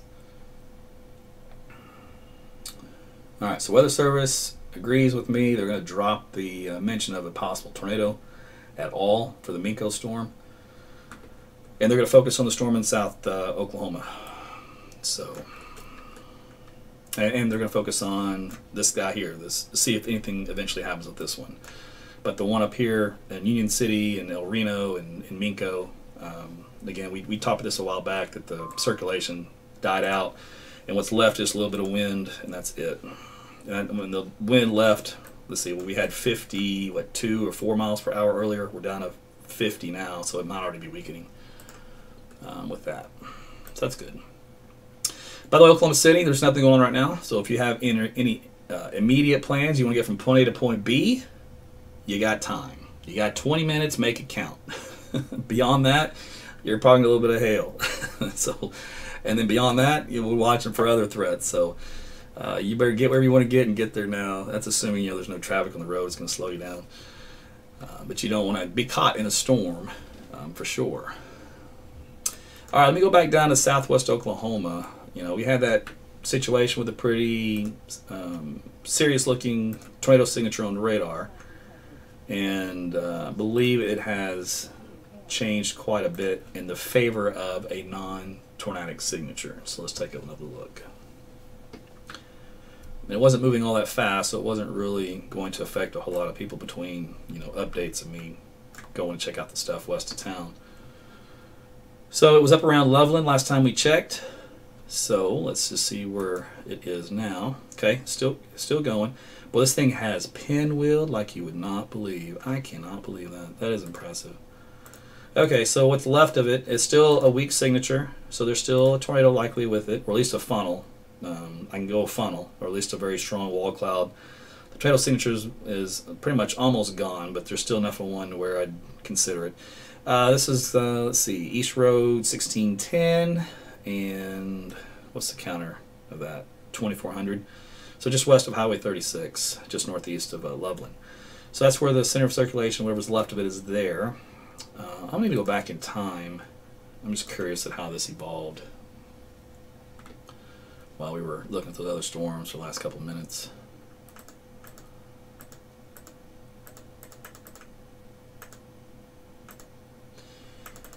Okay, so basically what you're going to watch for is this green and red combination, the couplet, as I go through time.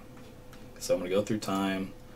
You can see how it kind of expands, it gets stronger. Now it drops south, it's west of Loveland. Now it's just on the west side of town of Loveland. Then it drops due south, and then it's south of Loveland for a mile. Then it goes east, due east, still south of Loveland a mile. And then it's, wait a minute, what happened? Did it disappear? What time was that? 23:55 and 57. Then it's gone. Disappeared completely.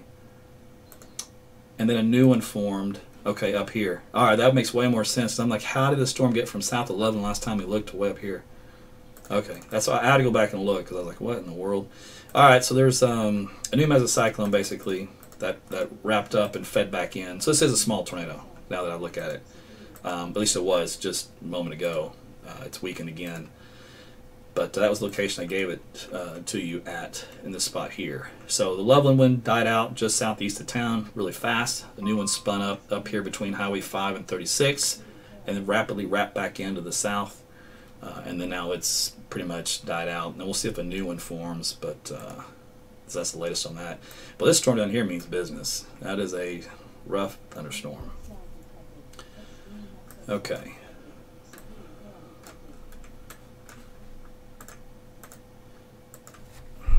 Tell you what, that's like I said, that's May 31st all over again as far as the craziness on the direction and the traveling of it.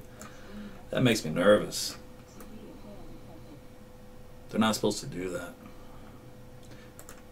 Huh. Very rarely ever do anything other than go straight east with a slight direction to the northeast or maybe sometimes southeast just for a minute or two. But a tornado typically in our part of the world, the way things go, with the way the setup is for storm patterns, it's typically east. The difference with that would be if you have a northwest flow event, and then those storms will actually drive southeast. But that's the only slight deviation.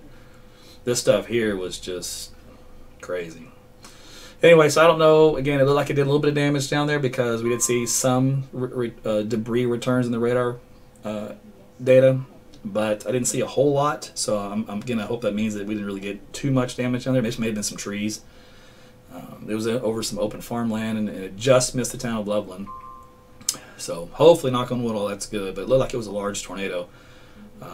Wind speeds up were very strong, so I'm not gonna try to give you an estimate on the how big it was. At this point, it's pointless. But it was a significant tornado. That's all that matters. And again, that was down there in southwest Oklahoma.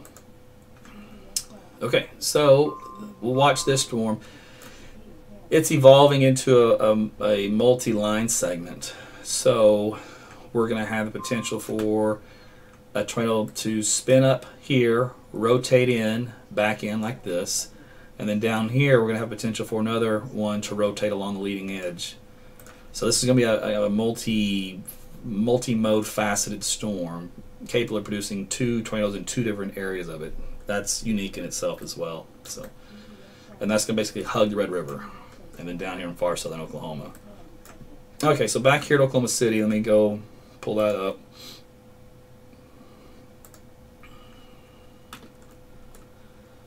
Okay.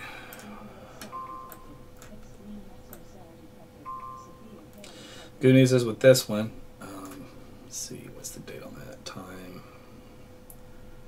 Yep, everything looks good here. Okay, that site's not up. Try this one.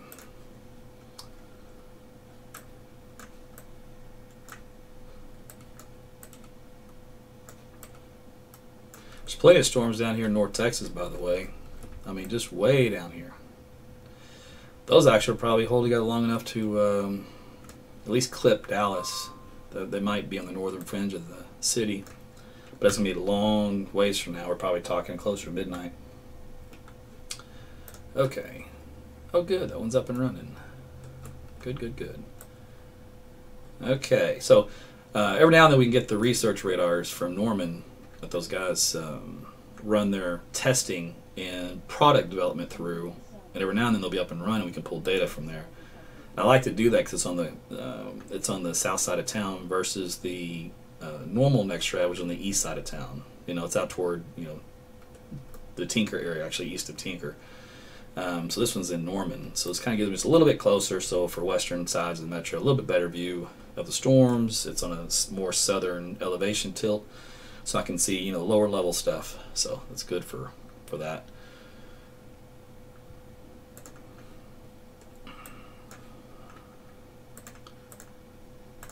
But it's still not telling me anything that's exciting.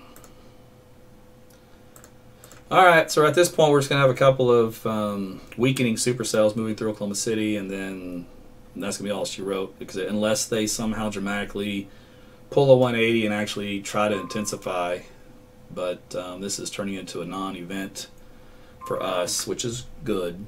And then of course the heavier stuff is down south, far southwest Oklahoma. Once you typically get a lined out squall line type appearance to the storms, like we have here, they stretch out from here to here. There's a little break, and then we got our northern guys here. As soon as they start to get this linear fashion, it turns into more of a squall line, and then that just kind of everything moves east, and it just produces widespread wind with embedded pockets of hail. Every now and then you might get a little brief tornado spin up somewhere along that line, like that would be a mesoscale type tornado from a supercell. Like this, and as a matter of fact, for that to happen, it had to be this guy down here that we looked at. It's the only one that still contains a mesocyclone in it, so they would be the only one able to do this. Everything else would have to be those leading edge QLCS tornadoes, which is quasi-linear, quasi-convective linear system. It's a fancy way of saying baby pseudo tornadoes along the leading edge. Not quite gust tornadoes, where it's just it's basically a glorified dust devil. These actually do contain some wind with them. They're just not from a parent thunderstorm of a supercell structure, of a mesocyclone structure. They're just on a vorticity spinning along the leading edge. And so that's why they're usually EF 0 as far as the strength goes. Every now and then, the stars will line up just right. And we had one in Oklahoma City a few years ago. Ended up being, I think it's a brief EF2 and EF3. I mean, just like that, just for a second. And it hit, where it needed to hit, did some damage. There's a trailer park. And then that was it. So that surprised me, because typically we've never seen those do that before. But it's weather. Strange things can happen. Okay. Oh, Weather Service just said what I told you. I like being ahead of the game. They said, we look to be transitioning to more of a QLCS type tornado threat as hail cores come down, wind shear increases, and cloud bases get lower. This is especially true for the central Oklahoma storms. There you go. So that just lets you know that when I tell you this stuff, I'm giving you the God honest truth. I'm just telling it to you straight. I'm not lying to you. I'm not making stuff up. I'm not saying this storm's going to do it straight away any minute. All that nonsense. No, I just tell you what science says. So glad to have my guys got my back over there. Okay, so they're down here. They're going to continue with this tornado warned storm. It's the only one in the state. Heading up now toward Cookie Town. Looks like we do have, what's the latest report? Yeah, it's reported just a couple minutes ago. So they're still reporting small tornado in this region. So let me switch radars back down here so we can get a better look at it. And I can track the actual circulation center. And then we can check, you know, debris signatures and all that kind of stuff.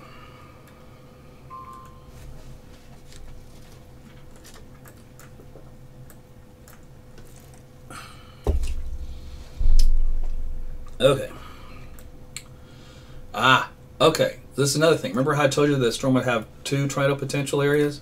One rotating in here, and then another one down here? Well, there you go. So that just happened. There you go. All right, so we have two tornadoes. So this old one, there's a little spin up right here, teeny tiny, and there's an old one that was probably back here now. It's been eaten away, so it's gone. It filled in on itself. So a teeny tiny one, inconsequential one there, and then we've got the one down here in Ranelagh that's on the leading edge right here. So that's what we'll look at.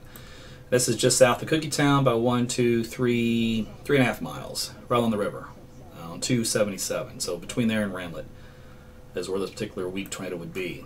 Now this is more of a QLCS type tornado on the leading edge of this. It's not the mesocyclone induced.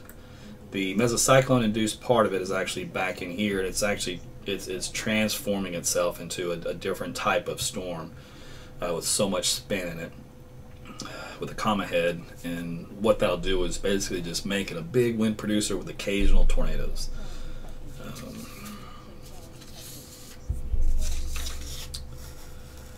Okay, so this particular warning, let me go ahead and read that for you. Tornado warning for central Cotton County till 7:45. 7:14, a severe thunderstorm capable of producing a tornado was located near Ranelagh, moving east at 45. Tornado and golf ball size hail, radar indicated tornado. Now this guy, there was apparently a tracker here because he said he saw a tornado on the ground, right basically where he is. So, so that kind of verifies what the radar showed. So when the Weather Service issued the warning, they may have issued right before this guy's report came out. I'm not sure. Because it looks like, yeah, actually it came out at the same time. So it took a while for the Weather Service to press their buttons and send it out. It probably took the chaser just about as long to press his buttons and send it out. So they just crisscross paths. So that's good. So that's verification that you know, we've got at least a small one in that area. Now, just in the last frame, it's already weakened. So this will be the trend. They'll be, you know, short, won't last long, maybe a couple minutes at most, and be very, very weak. So that's that type of tornado. So that's what we'll be dealing with this guy down here in southwest Oklahoma. Okay, so back here in Oklahoma City, let me take a look at these guys, which continue to rapidly fall apart. Oh, so here's something that's going to happen in Oklahoma City you need to be aware of. Okay, so you're going to think that the sky's falling, and you're going to think that it's a horrific thunderstorm, because as these storms decay quite rapidly, which is the path they're going on now, what goes up must come down. So all that air being aloft, being held up tall, is going to be transferred back down in momentum with all that energy. So that's going to come down in the form of wind. So it's going to be very windy around here for a while. Now, wind speeds may approach, 60, 70 miles per hour, maybe higher than that in some small spots, but it'll be a widespread area of wind as this northern part of the storm collapses. So just know that's coming for Oklahoma City. It'll be a county-wide thing. It's typical. So you might get some damaging winds out of it, and some fences will go down, that kind of deal. Some small tree limbs, get snapped. So don't be surprised if that happens. That would be expected. And the tail end of it here, which we were watching for, is just not getting its act together to even come close to trying to produce a tornado. So I have no concern at all for that. There is no concern. So, like I said, if anybody's saying otherwise, which I don't know what they're saying because I don't care, they're not being honest with you. Okay, so then my storm chasers, which have been on this whole time, have been silent, which is another reason that nothing's worth talking about on this particular storm. Okay.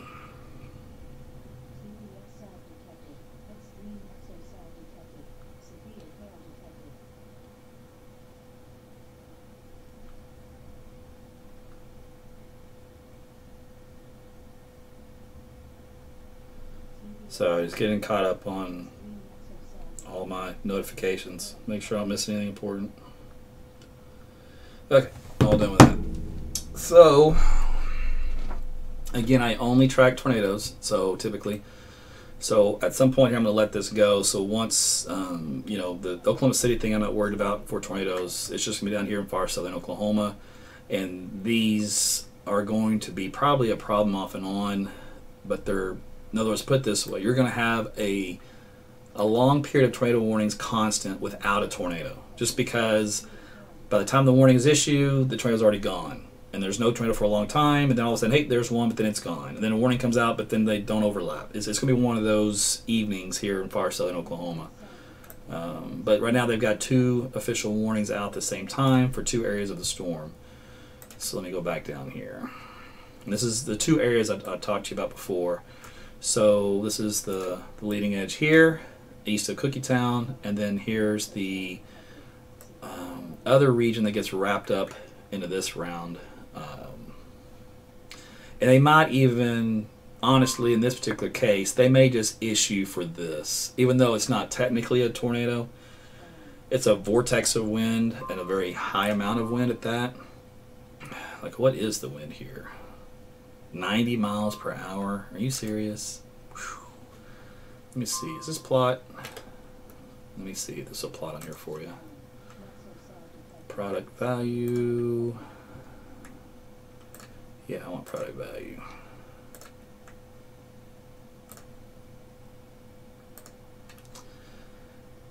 So, that's some serious wind. Let's do this. Yeah, 96 mile per hour wind. So that basically is, you know, the tornado does that kind of damage, you know, with wind speeds that high. And that's common on a comma head type situation with this particular storm. Even though you have a baby tornado down here, you know, you got a larger area here. Now, this is again over open farmland, but it just goes to show you that those kind of things, man, they're rough. I think there's even stronger. This just thing jumped up to 120 miles per hour. That's incredible. Wow.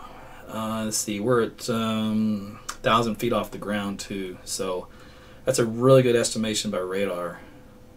My goodness.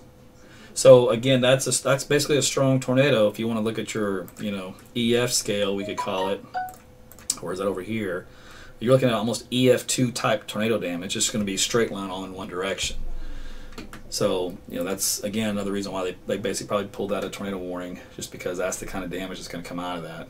Now, if you ask me where this was, again, it's over some farm roads. There's North Road 2480 and 1840. You know, as the crow flies, we're looking at 1, 2, 3, 4, 5, 6 miles northwest of Cookietown, west of 44. So here's the best deal. It's running right along Highway 5.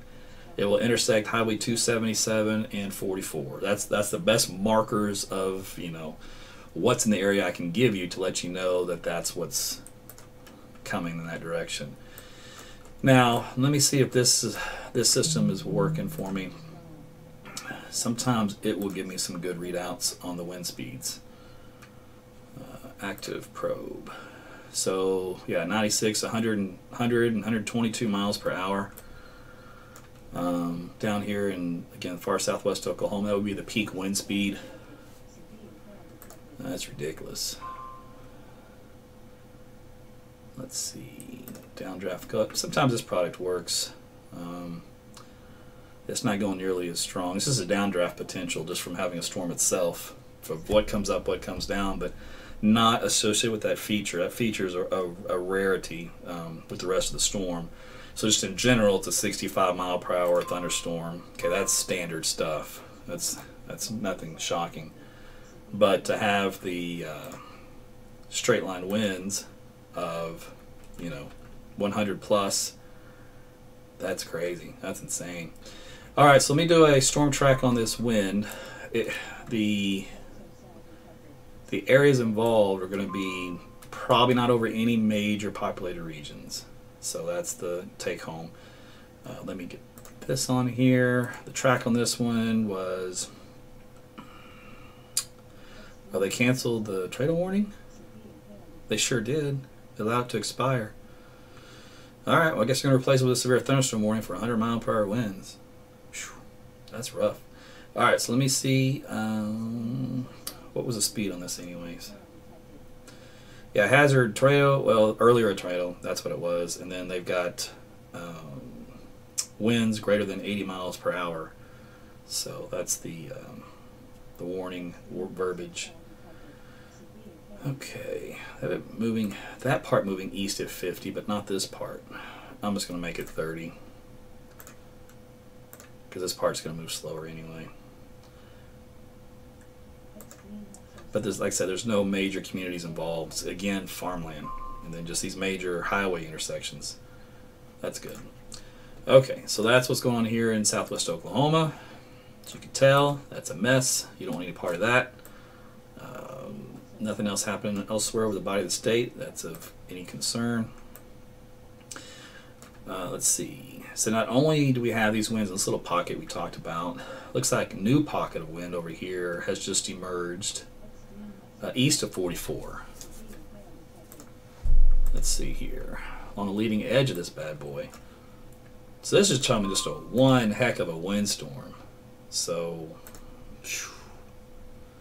it is what it is. Let me see here.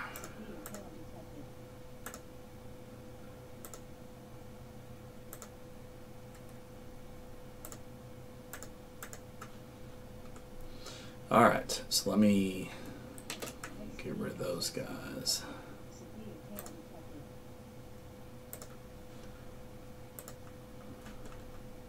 So what's left of a small baby tornado rotation signature is going to be west of Temple, and that's going to be on State Highway 5A. So 5A is the intersection and 5. That's where this little tiny tornado would be in this area right here. And here's the intersection. So it's just west of there. And so that's probably going to make its way at some point kind of east-northeast. So just in Temple, you might as well be in your shelters for this little tornado here. And then Walters, you might as well be in your shelters for straight line winds that are up around 80 miles an hour. Because that's no joke either. Matter of fact, that says 87. So, plot on there for me.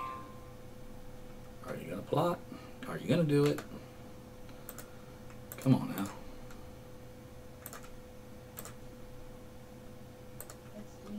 Alright, you're not being nice. Figures. We'll go back to this one. I don't need you. I got another radar I can use. Okay, so we'll do this one. So probe on this one, there's 85 miles per hour. That's what I was talking about. So it's like this whole pink area is just rocking and rolling all the way up and down from Geronimo. You guys are getting some good wind up there. There's 80 miles per hour. So good straight line wind event here in southwest Oklahoma. The weak tornado type signature is over here, which again is nothing compared to widespread 80 miles per hour winds, although this would be a weak tornado equivalent to that. It would just be over a very small area versus several miles, and I do mean several, probably over 15 miles up and down on this particular case here. Let me look here. So from Geronimo downward, that's 1, 2, 3, 4, 5, 6, 7, 8, 9, 10, 11, 12, 13, 14, 15. Yep, 15 miles north to south, east of 277 and 44, just rolling east and flattening stuff as it goes. And then you got the heavy wind behind it, still up around 100 miles per hour. There's 119. Let's see, you gonna plot? Plot for me. Let's see, weather service, anything new on there?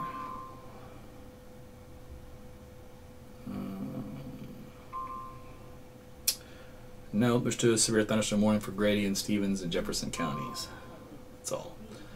Okay. Oh, now it plots. There it is. 187 miles per hour. Oh, no, it's over there. That wasn't this one. Why didn't I plot this one? That says 96.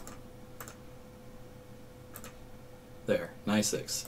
I don't know what. Oh, there's the 119. Well, this thing's goofing on me. Technology. Get you guys off of there. You're out of there. Okay, so again, here in southwest Oklahoma, it's where all the wind damaging winds are, and that's where all the action is. I can, show you what's happening elsewhere, but It's nothing to write home about. I might as well go back to the metro though. I'm sure you guys are wondering, okay, what's the latest with that? So let me just zip on up here again and see. Okay, so this stuff's really dying fast. Any wind at all with this. Coming into Amber, there's 60-mile-per-hour winds there. West of 81, just due west of Amber by like 5 miles. That's it. That's the biggest hoopla that there is on this particular stuff here. So like I said, it's no big deal for the storms coming into Oklahoma City, other than the fact we'll probably a little bit of wind out of it. Not a tornado situation though, just pockets of straight line winds as the storms continue to collapse and a lot of that momentum transfers down the surface. So that and some heavy rain, of course. But that's so far that's all we got. Okay, so there I finally got some more data missing that filled in here the last few minutes. So let me see what changed here. Wind speeds still from 6,000 feet, only 25 knots, up to around 10,000 feet, 25 knots, too weak. So this right here is a weakness in the mid-level winds, which is what the discussions were earlier today that the concern was, which is why the Storm Prediction Center did not place central Oklahoma in an enhanced, or excuse me, in a moderate risk of severe weather, just because this was the uncertainty that would prevent a significant tornado event. So there you have it. So hopefully you've learned. I don't know if you've learned anything actually, because typically we repeat this every year. But the idea is to learn that anytime somebody predicts tornadoes 4 days away, 5 days away, a week away, it's time to turn that crap off, because all you're going to do is get worked up for nothing. So tonight, you're going to tune in. If you live anywhere in the state other than the 2 areas that actually had a tornado, you're going to be like, what happened to all the tornadoes? We were scared, you know, in our britches for a whole week, and this is what happens. Again, I don't know if you're going to learn this lesson or not. It's on you as to how you want to process that and what you want to learn from it and what you want to do differently next time. So I would suggest you just turn off those sources that is giving you the anxiety, giving you this false, you know, wish cast of gloom and doom. I don't do it because it's dumb. It doesn't pan out most of the time, so why would you? The day of is the best time, you know, to get really specific on what we're going to see, and that's talking about tornadoes specifically. About 36 to 48 hours, you can get a pretty good general idea, but it gets better, you know, every 12 hours from that. So that's why I try to wait until we hit the 48-hour window before I start telling you where the tornadoes are going to form, if they're going to form, and, you know, what we're going to see and all that kind of stuff. So I took a guess and pegged southwest Oklahoma for my spot for today, and it turned out that was a good call. But you know, that was, and I was doing that, I think I did that at 48 hours out. So that was kind of on the tail end of where I like to, you know, do that kind of thing, because too many things can change. Okay, so let's go back. Let's just focus on southwest Oklahoma. Sorry, I mean, Oklahoma City, I'll come up here and, you know, I'll let you guys know every now and then what's happening, but you're going to be really disappointed. We got 45 to 50 mile per hour winds coming into town. And we got some heavy rain coming into town. Here's that one pocket of wind I told you about around Amber, just west of there in Pocasset.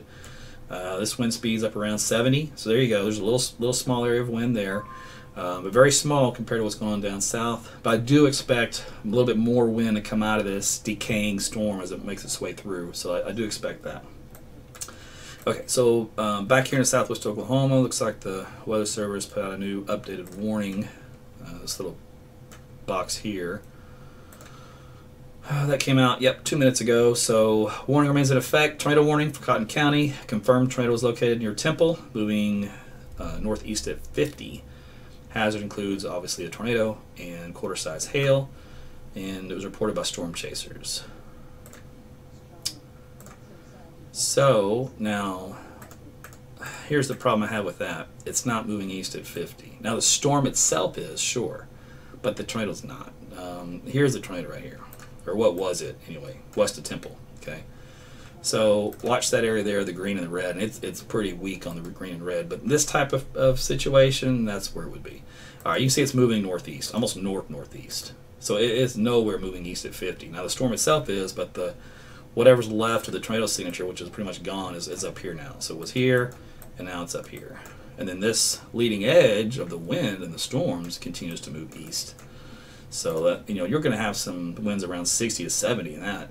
Matter of fact, this little orange area is 75-mile-per-hour winds down here east of Temple. This whole pink area is up around 60 to 70. So, but the tornado is pretty much gone from this region, and what's left is right up here along Highway 53 and the intersection of County Road 2680 east of Walters by about 6 miles. And that'll probably diminish further here in the next scan. But again, the wind up and down this line is the main deal. And Geronimo, you guys got some pretty good wind, and then this second batch is even stronger, but it missed just to your south. Let's see, just looking at some of these wind speeds up around 90 south of Geronimo and north of Walters. So that's the strongest winds with this storm. So there you have it. There's the straight line winds there with southwest Oklahoma.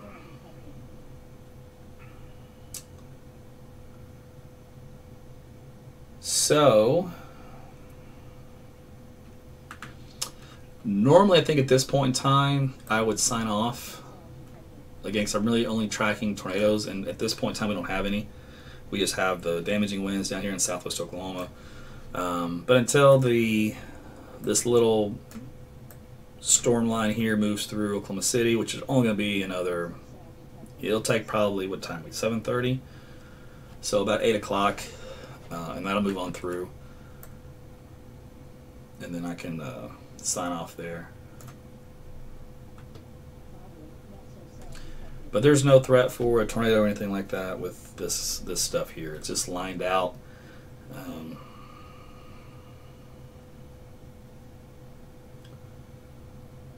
And some wind. Okay.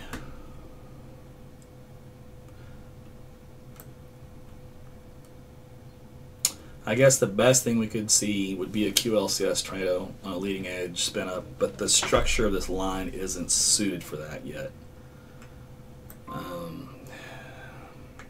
It has to undergo some more changes, and that may not happen at all, or it won't happen until it gets through town or somewhere right around there.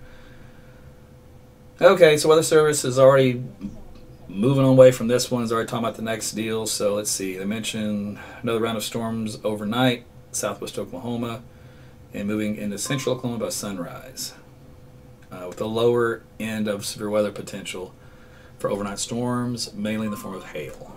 So if you've been watching me for a few days, you've known that that's been the big discussion, and because of that, it's going to wreck and mess up the atmosphere for Thursday. So that was the deal there. Okay.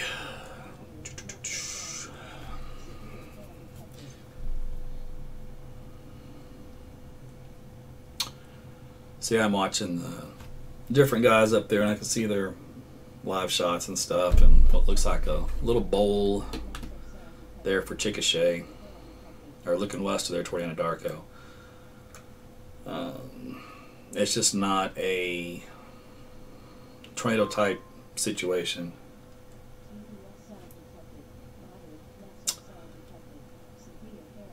Just nowhere near that structure on radar. That'll probably dissipate. Okay, so let me see here. Okay, so when I was telling you about the damaging wind, even like the QLCS type, tornado type setups, let me use this as an example. Go here. Okay, so in this case, you have this bowing structure like this. Almost think of it as like a mini cold front, you know, kind of like that. So you have all these winds that rush through, and just kind of a line of damaging wind typically. You know, it may be pockets of wind versus the whole thing, you know, being all above 58 miles per hour, but you're going to at least have pockets of it. And then along this leading edge, you're going to get these little spin-ups of these little QLCS tornadoes that rotate around. Not always, but just out of the blue, they'll just happen. Now up here in the northern part, well, let me switch radars because that one looked really, really sad. Hold on. Where were we? We were in here, weren't we? Let's go to the Norman one. I think Brandon just chimed in, so while I wait for that to load, let's see what he says. He might see that little lowering southwest of town. Okay, So in here we have a little bit of a bow like this, but these storms aren't nearly as intense, but they are decaying. So we'll get some straight line winds out of this, or at least some downburst winds, and I talked to you about that earlier. And then we'd have to watch to see if there's any inflow notches on the tail end. And then here looks like there's one trying to get going. So if so, this would track, you know, through Amber and up toward Norman, should anything even happen. And we're a long ways from that, but that would only be the only spot. This up here, there's no threat for a tornado going through Oklahoma City itself.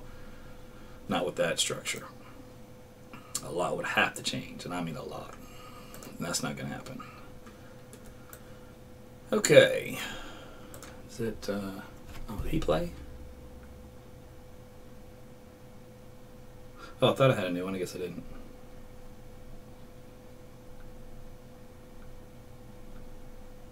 Okay. Hey, there's light traffic in my area. Thanks, Google. All right. Where am I? What am I doing? Okay, so I'm watching a line of some weak storm activity, and actually there's not even a severe thunderstorm warning at all for this northern stuff that's going through Oklahoma City. I mean, nothing. Zero. Nada. Even the winds aren't even anything impressive. Even that's disappointing to me. I really thought as it's collapsing, we'd at least get a little bit of wind out of it, and that's not even happening. Alright, here's Brandon. So they got to be on this storm south. It's the only thing worth talking about. Let's see. Oh, was that an inflow area? AAT, we are in between Pocasset and Amber. Looking back at a developing wall cloud, it's gotten lower and intensified pretty rapidly here in the last 5 minutes. I have it up in the stream if you want to see it. Ah, he's speaking my language. He said he's got a stream. Oh, he don't have no stream. Let me refresh this. Maybe he does. Oh, he does. Okay, good. So, this is Brandon's stream.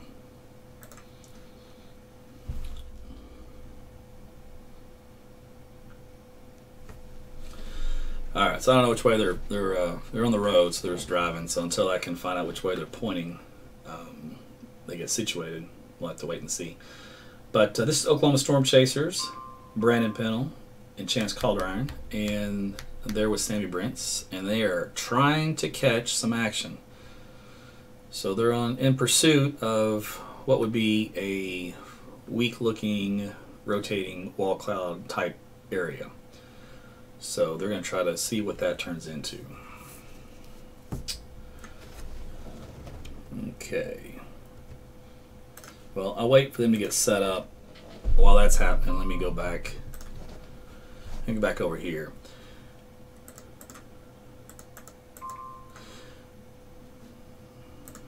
And look at this.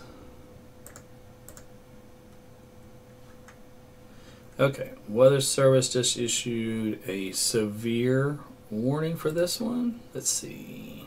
No, was it this one? Yeah, it was this one. The one southwest of there. All right, quarter-size hail and 60-mile-per-hour winds. All right, well, that doesn't excite me. All right, so we're gonna focus on this one. Let me go to the other radar view here, and we'll see what the wind speeds look like on this. So we're still looking at 60 to 70 to 80 mile per hour winds for this Amber spot just west of town, right along Highway 81. This is right along Pocasset, by the way. So if you're in Pocasset, you're getting some straight line winds, at least on the south side of town. That's let's see, East Road 1260. So there you go, just south of town. All right, what we're looking at is probably this potential area here. Man, it's just so, well, I guess it'd be this area. There's just no great rotation yet. Let me split this. What did I pick? What did I pick? I picked that one. Okay. Alright, so we're basically watching for to see if this little area near Pocasset actually turns into something. There's some new rotation on the south end of this particular group of storms. So the question is, does it come of anything? So that's what we're waiting to see. Oh, you know what? Yeah, it's coming. Okay, so I'm waiting for that to load. Let me look over here again.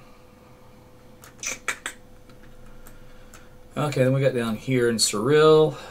So another little notch. So this is that QLCS type situation. We might have to start watching little notches like this that eventually will do something real quick and rotate in to the north. They typically rotate along the line northward, then they disappear. So we'll see what happens with the Surreal one. Then we got this guy over here in Verdon. There's a little notch action going on here, so we'll see if that turns into anything. These would be small end type tornadoes, at least in theory they should be. So that's what we're watching for. Let's see. So that's, again, the stuff coming into town, North Oklahoma City and Edmond and Piedmont and Mustang, all that. No tornado threat at all. It's just rain. And I thought we'd get a little bit of wind out of it, but even that's not really doing much. All right, so Weather Service issuing a warning for the Chickasha storm. Just a severe, not a tornado. Okay, it's old news. All right, let me go here.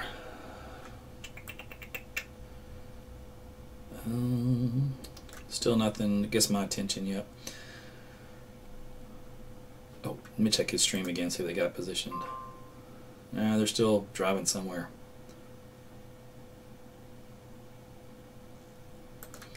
Okay, so well, hopefully they'll get set up here soon. We can watch them parked.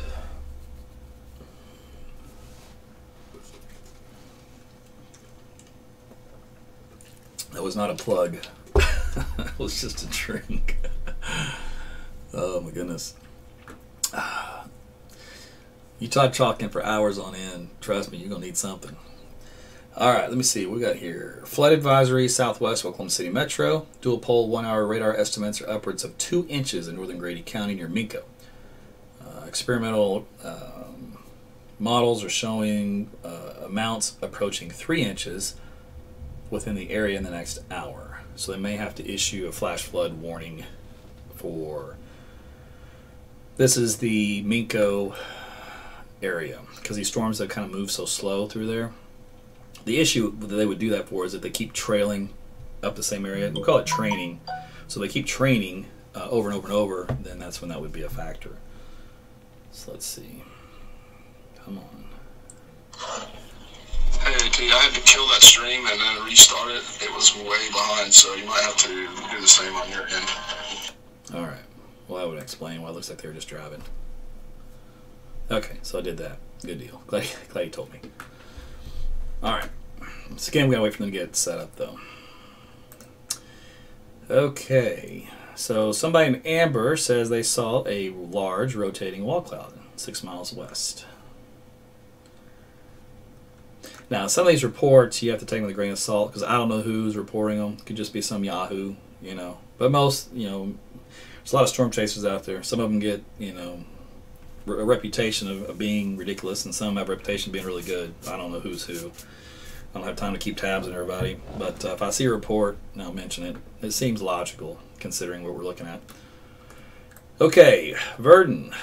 Still that broad circulation, but it's brought over a 2.5, 3 mile region. So from here to here, it's too broad. It needs to tighten up. So not worried about that yet. Let's see here.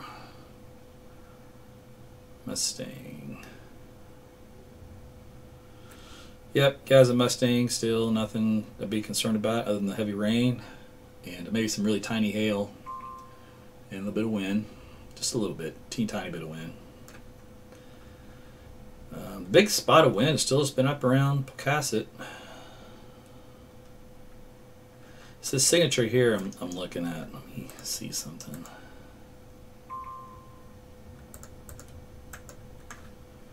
Go back. What's this guy doing? Okay, he's not feeding in. So what I was looking for to see if this right here was basically a feeder band going in. And it's not. It's just moving due north like this. If it was going in a feeder band, then I'd say, hey, we're about to get a tornado. But that's not the case. It just looked suspicious there for a moment, the way it was lined up. Okay, so back to this region. What kind of wind speeds we got out of this?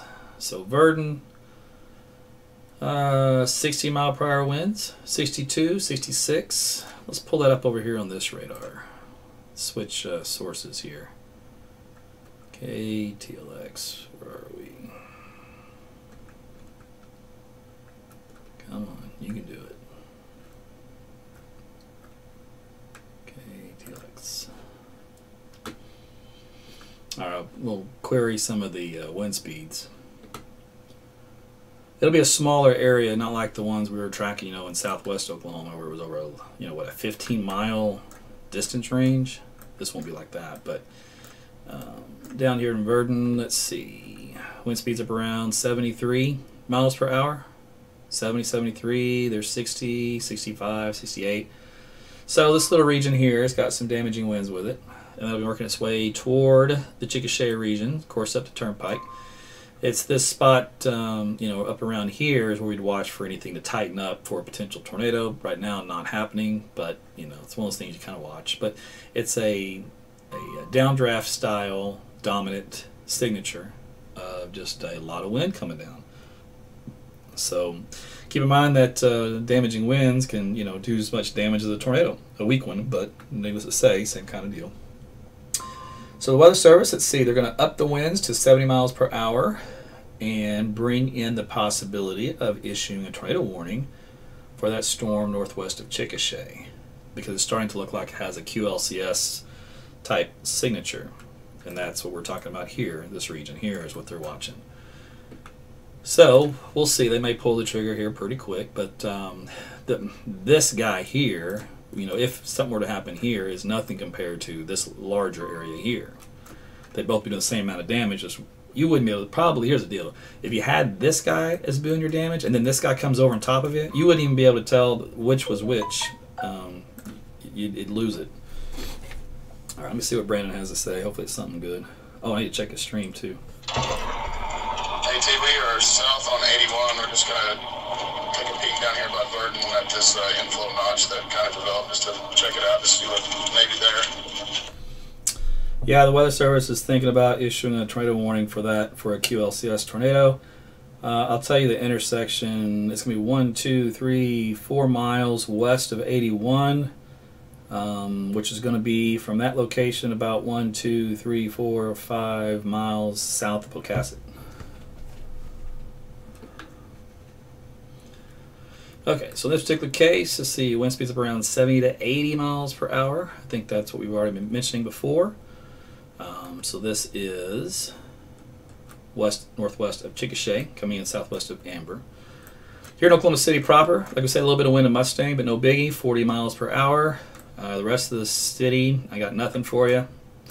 Just some rain coming in. So the big story would be this guy down here to see what happens northwest of Chickasha, and if it does produce a QLCS tornado, it would be short-lived, should be weak, but it'll be in this little area here north of town, and eventually this would track close probably to Norman. But again, if you live in Norman, it doesn't mean you start panicking. That's not what that means. It just means the track of this area we're watching for the wind speeds would make in its way that direction, but it'll be a very slow process. So you've got plenty of time. What you can't expect, though, is just some widespread wind, you know, to move through, assuming this thing hasn't already gusted out by the time it gets to you. Because we got about probably at least 45 minutes to go, or for at least 40, 45, somewhere in there, unless it changes the speed. Okay, so it was an old report. This guy, he thinks he sees a funnel. Oh, good grief.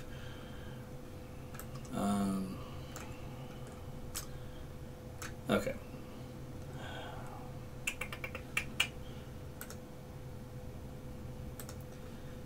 Alright, let's go back to this guy here. Oh, that's this one. Let's do this. Oh, let me look at the wind speeds again real quick.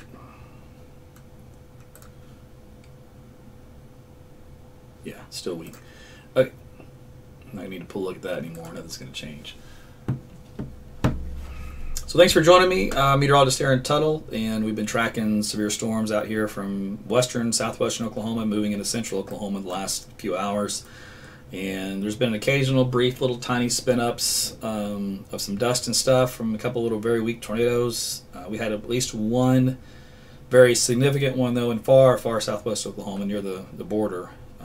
But that's been the only one that I know of that was enough to probably do a little bit of damage. And that was it, thank goodness. Now we're watching potential for these little baby QLCS type tornadoes that are not mesoscale induced. They're just vorticity along the leading edge of a squall line induced, plus some other things that can happen within a storm. So that typically means they're not very strong. Okay, so again, amber. This is the region of circulation, if you want to call it that, here. Still pretty broad, but I wouldn't be surprised to see if a tornado warning came out of it, just because the wind speeds here, like we said earlier, up around, well, the other radar had them up around 80 miles per hour. This one not nearly as robust, only has like 60. What's the height on this? 1,800 feet. So that's quite a difference. Actually, a significant difference. What is this one doing? And that's the. Yeah, that's got like 78. Yeah, 80. So, oh, that's also 2,200 feet.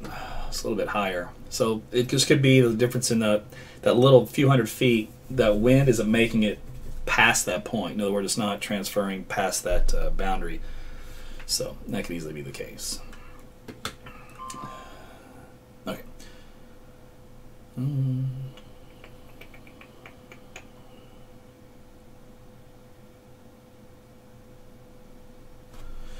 Okay, so what? Let me look at this for a minute.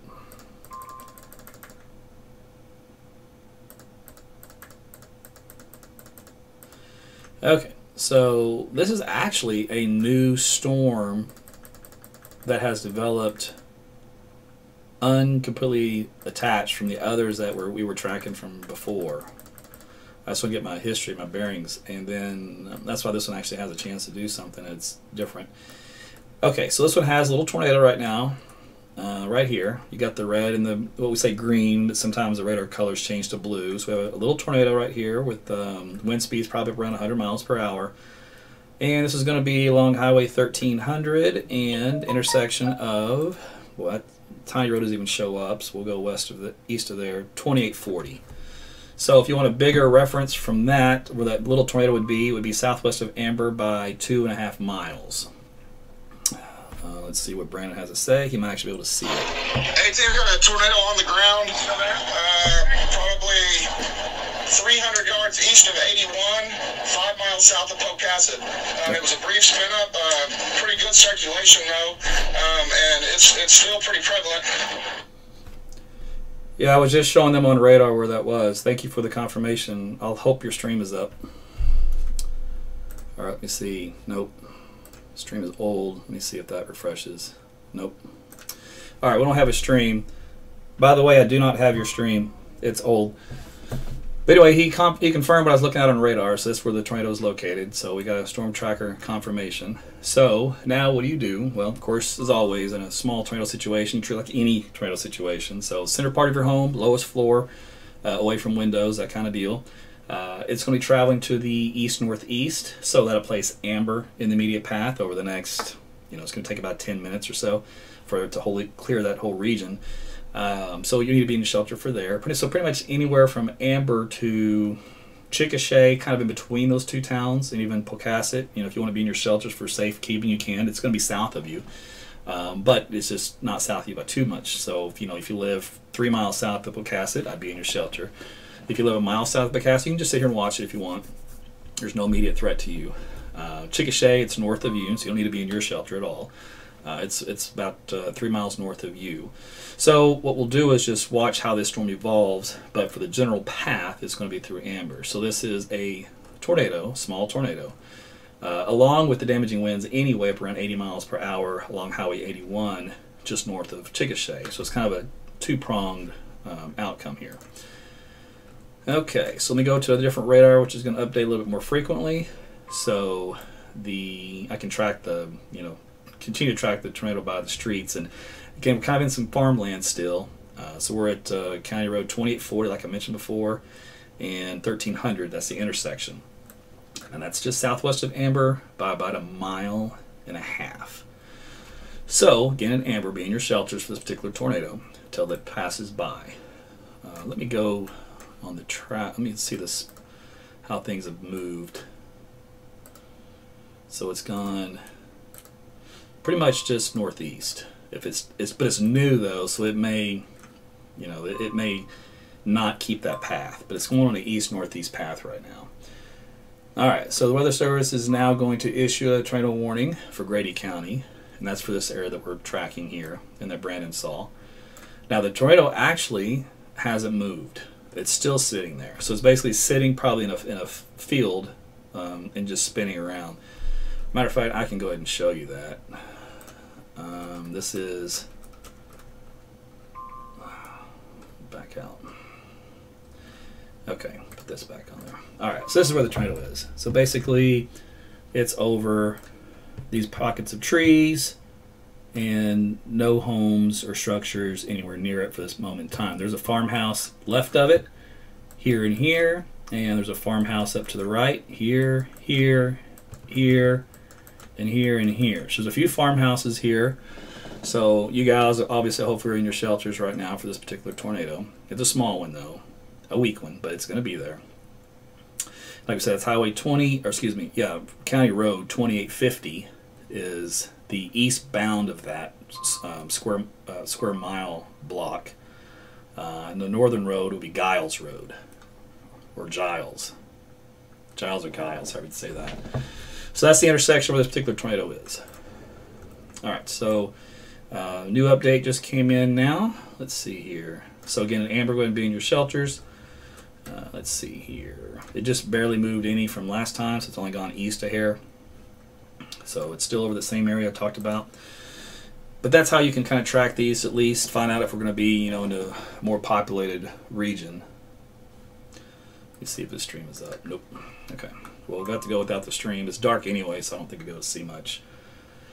So, tornado warning. This is, let me get the official wording from the Weather Service, and then I'll put a storm track on there to give you an idea on the time of arrival for some of these places here in the metro, because that'll be important to you. Let's see here. So, Weather Service official warning, tornado warning for Grady County in central Oklahoma, also northwestern Cleveland and northwestern McLean. By the way, if you don't know what county you live in, you need to get a map and learn to find out not only the county name, but where in the county you reside, and that's really going to help you get your bearings when we go through all these maps and stuff. The warning is good until 8:45. Severe thunderstorm capable of producing a tornado was located near Amber, moving northeast at 35.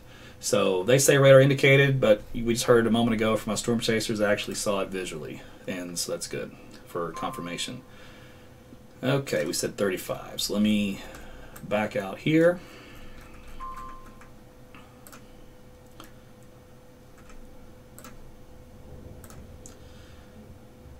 And more in Norman here toward the end. So of course Amber now, and then we got Newcastle at 8:35, and more in Norman basically at 8:49. So that's the main communities in its path, and that'll pass north of Blanchard.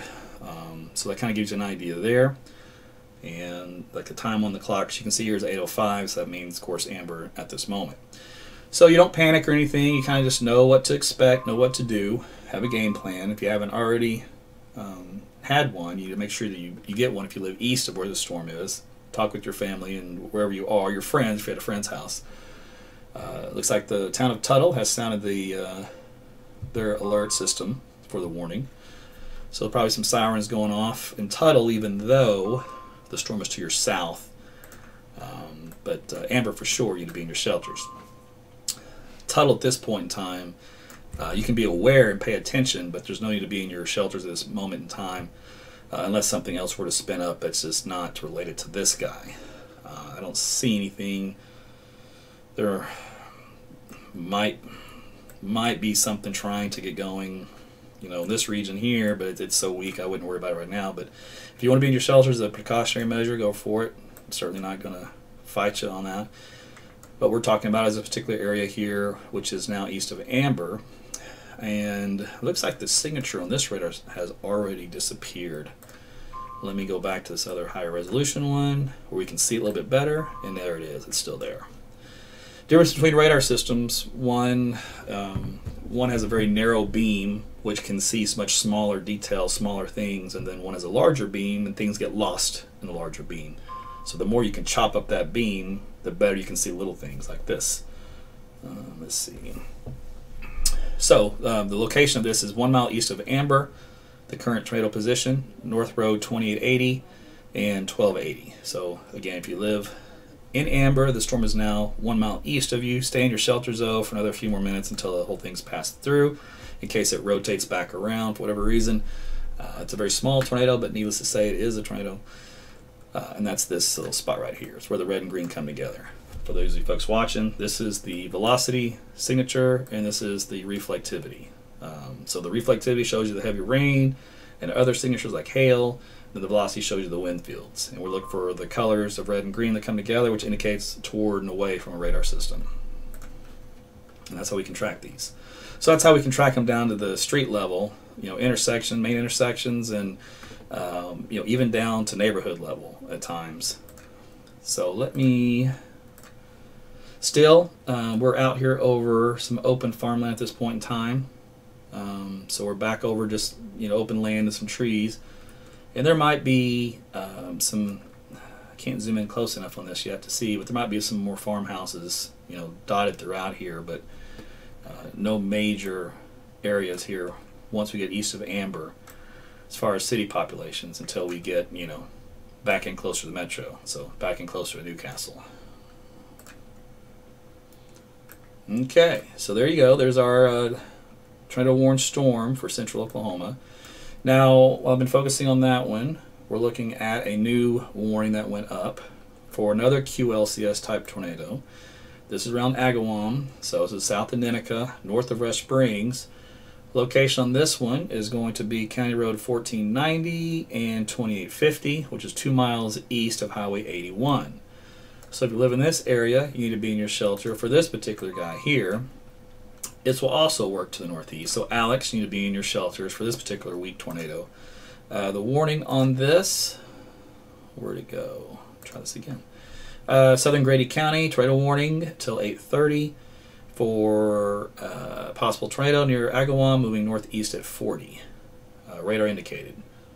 So no storm spotters, but we've got our red and green couplet right here, and so that's our tornado. So at nighttime, this is how you have to do it. You can have all the helicopters and live chasers in the world, but once it gets dark, we're all in the same boat. We're dependent upon radar systems to kind of see these things. And like I said, once we get within range of those next-rad radars, we can check the algorithms to see if we have debris signatures to see if anything's been hit. So that's what we'll be looking for tonight also.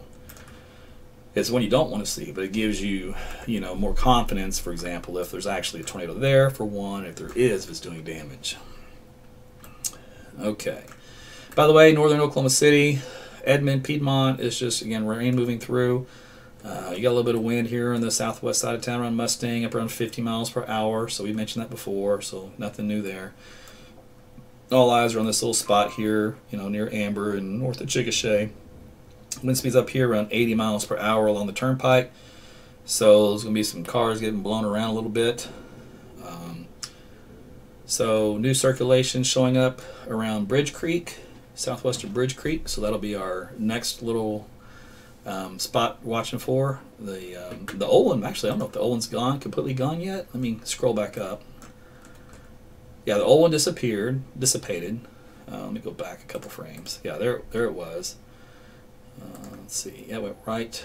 Looks like it just kind of jumped right through Amber and then dissipated right there. So we'll wait to see if a new one forms right here. So it would be in this region, which coincides with this little inflow notch there. So this isn't a traditional supercell type tornado. Again, this is a QLCS, which is a leading edge of vorticity, of just spin of instability along the leading edge of a squall line or line echo wave segment. Is kind of more or less what these are. Sometimes they could be hybrid systems. There's a fine line as to what you want to call these, but they're going to get called tornadoes in the books, so that's what we're going to call it. All right, down here, Agawam, a reminder that the tornado warning still continues.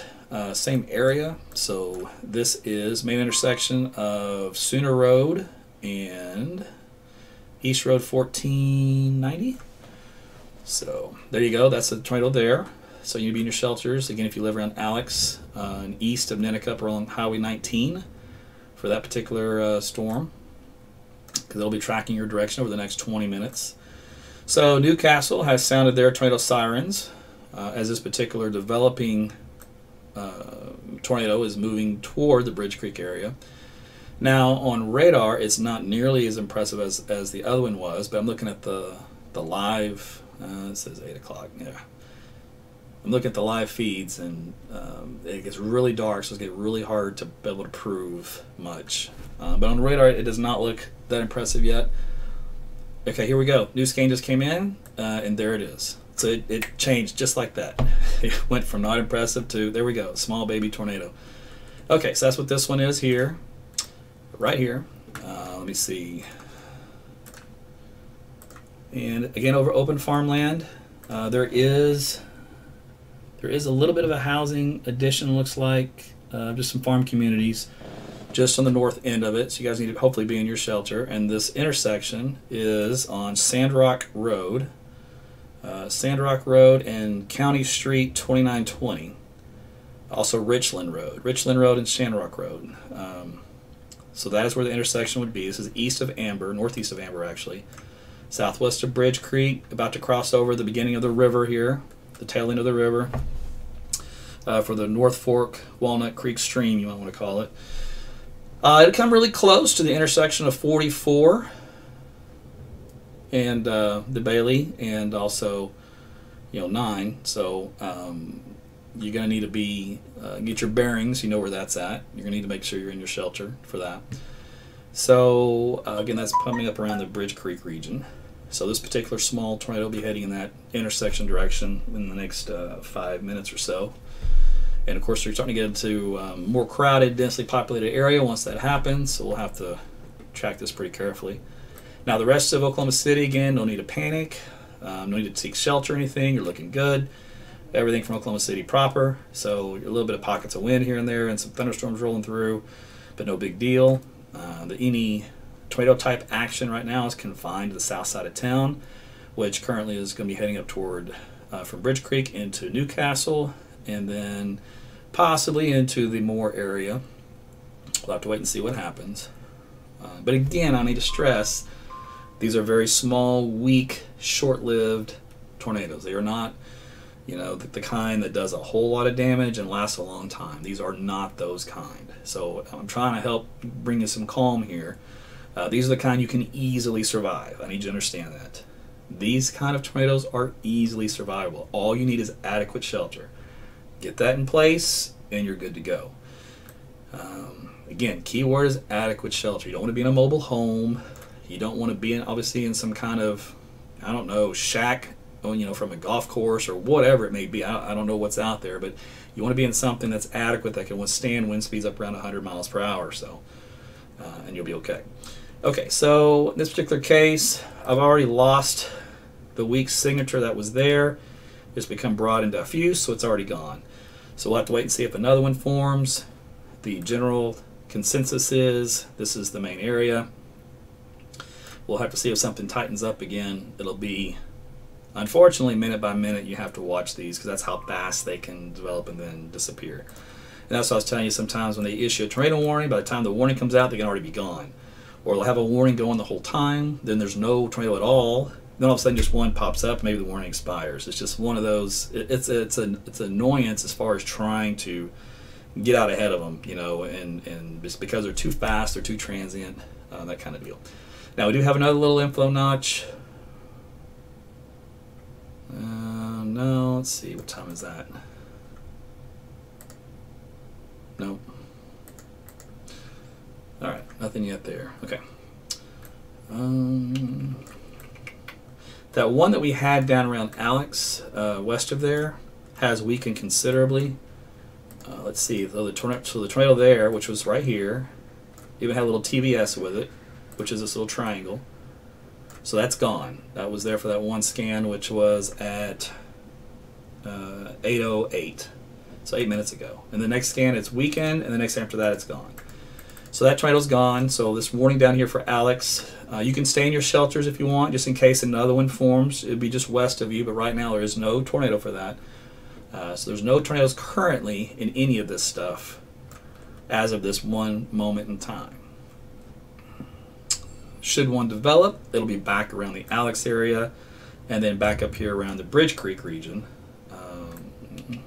That'll be heading up toward the intersection of 9 and the Turnpike 44. So, okay, so those are those two. I haven't looked at Southwest Oklahoma in a while. There's no tornadoes down there. It's just severe thunderstorm warnings. So believe it or not, the only tornado warnings are the ones south of the Oklahoma City Metro. So we'll just stick with those.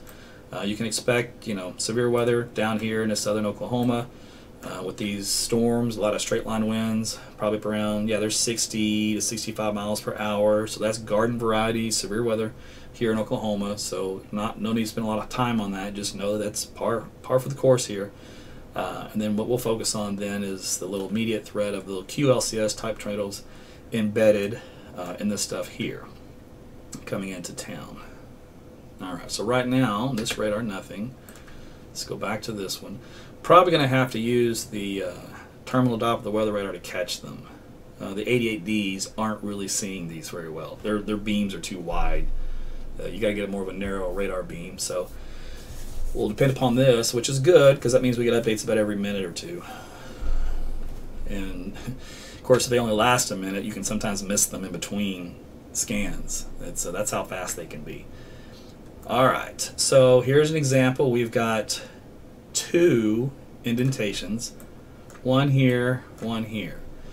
So in theory, give another minute and one of these can rotate in like this and then turn into a little baby tornado, and same thing with this one. So that's just the nature of the game. That's what you have to watch for, and they're very, very small.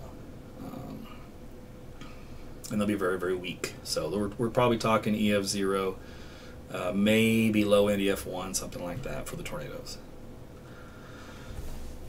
So like I mentioned before, those are easily survivable. Just have a plan, know where to go. If you don't know where to go and you're new here, it's just the centermost part of your home, bathroom, closet, lowest floor. You just don't want to be around any windows is the main thing. You don't want to be along any outside walls. And that's how you survive the majority of tornadoes here in Oklahoma. Because the majority of tornadoes, are about 70% of them are EF0, EF1. So those are winds around, maybe 100 miles an hour or so, roughly, on average. So those are easily survivable. Okay, so I mentioned potential for a brief spin up. Let me see, anything changed here? No. All right, I can hear it raining outside, so the rain's moved in at my house, and I have a whopping wind speed of 2 miles per hour. So again, not necessarily really worried about severe weather here in Oklahoma City. It's just on the south side of town. Right now we're focused on the Newcastle, Norman, and Moore area, stretching in toward Bridge Creek and Blanchard. So that's where the action is here for the next hour. And then we got some other severe storms that are all the way down the line in the southern Oklahoma. And it's, the hail threats actually come down quite a bit, so it's going to be just a straight line wind deal. Like here's a Rush Springs wind speed up around 72 miles per hour, so that's indicative of that squall line.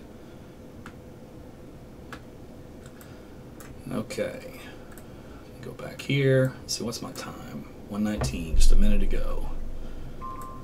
Alright, so basically I have to watch this like a hawk if I want to catch one.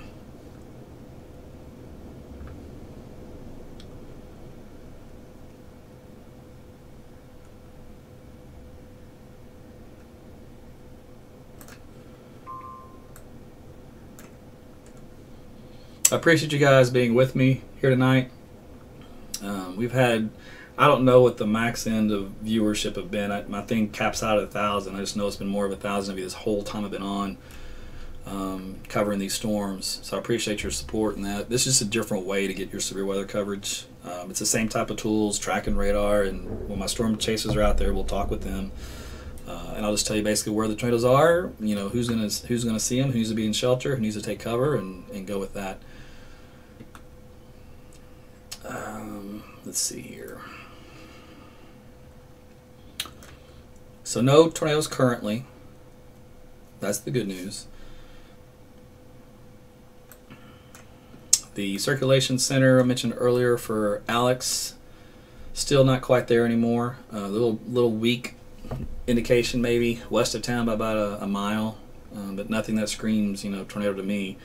But I'd still stay in your shelters for now, just until it passes by. Just give another 10 minutes, and you can come on out if you even took shelter, which I would advise you to have done. Dibble eventually, and Kreiner, you'll be kind of in the path, and in Washington eventually, but the storm, you know, is going to transition probably to more of just a straight line wind deal. So we may not even be looking at the same, you know, circulation area anymore anyway. We're probably looking at something all new. Okay, so Weather Service, I think they reissued the tornado warning. They did. Tornado warning remains in effect until 8:45 for northeastern Grady County and Cleveland and McLean counties. A thunderstorm capable of producing a tornado is located near Bridge Creek, moving northeast at 40. Radar indicated rotation and quarter-size hail. Okay, so again, right now, knock on wood, I don't see any strong indications. I still tell you though, there are two little weak indentions here and here, but they are not to the point where I would say, hey, we got a tornado. But I can tell you where they're located. Let's see, North Rockwell Avenue, and that's coming right up on the turnpike. So I know those two don't actually attach, but let me tell you the other North Road, 330th Street. So 330th and between North Rockwell and the turnpike, that's one. Very weak. Again, I don't think it's a tornado, but it's just where there's a little circulation center, so there might be some scary looking clouds or some scud or something hanging down. Maybe at worst case a funnel looking appendage. That's one. The other one had moved up here, but it's even worse than the other one. It's hard to find. That's on State Highway 76 and Southwest 21st Street, and that's not much to write home about either. And then we got another one up here on the turnpike, I-44 and State Highway 130. But again, I am trying to find you literally needles in a haystack, and they're not anything to write home about. I mean, there's nothing that I would, you know, run to take cover or shelter for at this moment. They're just areas I'm watching, and they're kind of rotating northward as the line's moving northeast. So they're going to be kind of hard to track. But if you live in Newcastle and you live, you know, in that whole area, you're going to need to pay attention here for a little bit till it passes by you. If you want to, you go ahead and get in your shelter, because officially you are under a tornado warning, and it's not for any particular active tornado. It's just that one could develop somewhere along this line. And so I'm just trying to pinpoint where some of those could be in the next few minutes. So, you know, it would be a wise decision to be in your shelter, and then because it'll pass you by here in the next 10 minutes, and then you don't have to worry about it. So that would be my suggestion.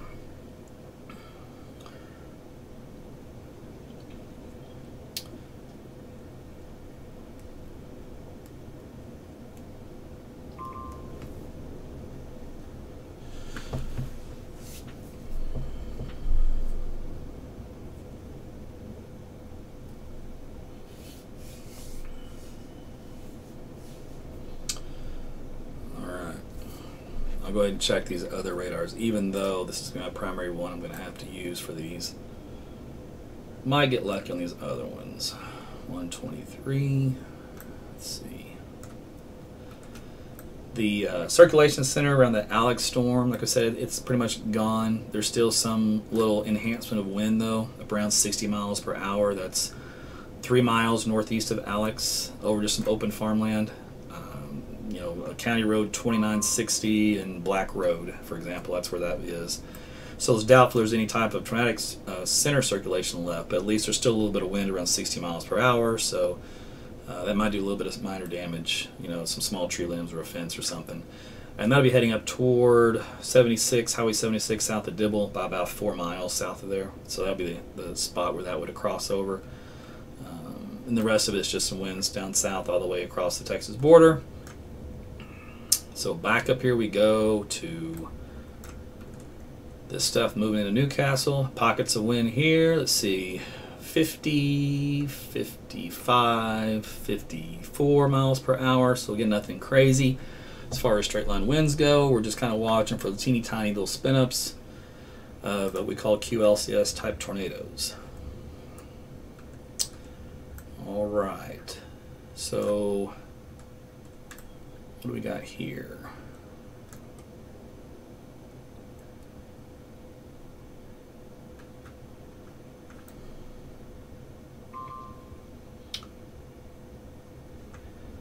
Okay, so still these little weak areas. One here, one here. So if I would tell you where these are located, one's right along Highway 30 in the intersection of the South Country Club Road.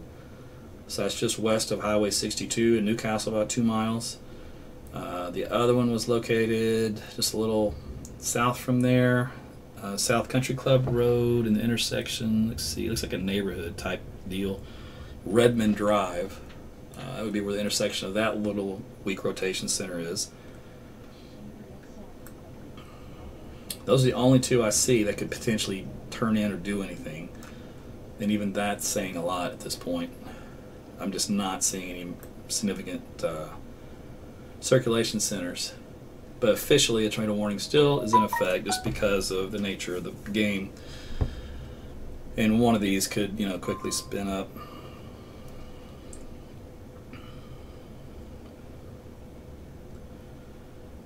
Okay, so for example, let me show you how my app works. I have it set for work, and my work is just north of Newcastle. It's not too far away. So it's close enough to where I was given an alert for a dangerous storm approaching. All right, and then I got an alert that a twisting storm approaching with the BTI number assigned to it. So it says the tornado threat is low, and the BTI number was a 2.9. And then I can click on the map, and then it'll zoom in and show me where that was, and I can go in my app and put the radar on. Let's see, I'll pick, I can either do the national or I can do like the Twin Lakes radar. So when I do that, it'll tell me my alerted location. So I don't know if you can see that very well.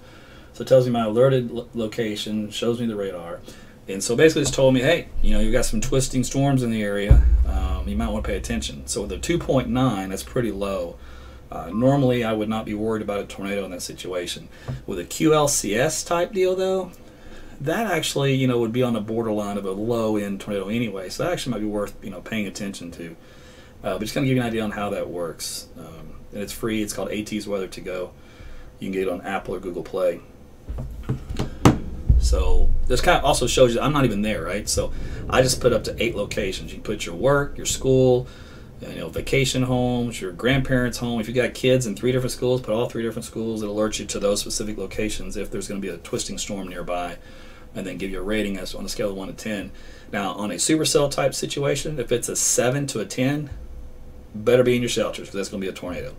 If it's a 4 to a 6, it means you need to pay attention because it could be one, and if it gets higher, then it's ramping up, which means it's going to that direction.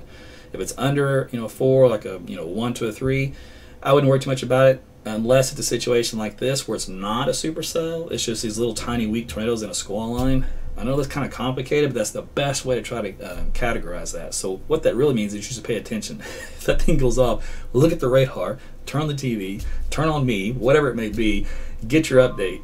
That way you know. So okay, so that's kind of how that works. But back on the radar situation here. Still not seeing anything that's got my immediate attention. That says the tornado is imminent, which is good. We may be past the QLCS threat for this particular part of the storm. Now again, there's official tornado warning still in effect for you guys in Newcastle, you guys in Moore, you guys in Norman.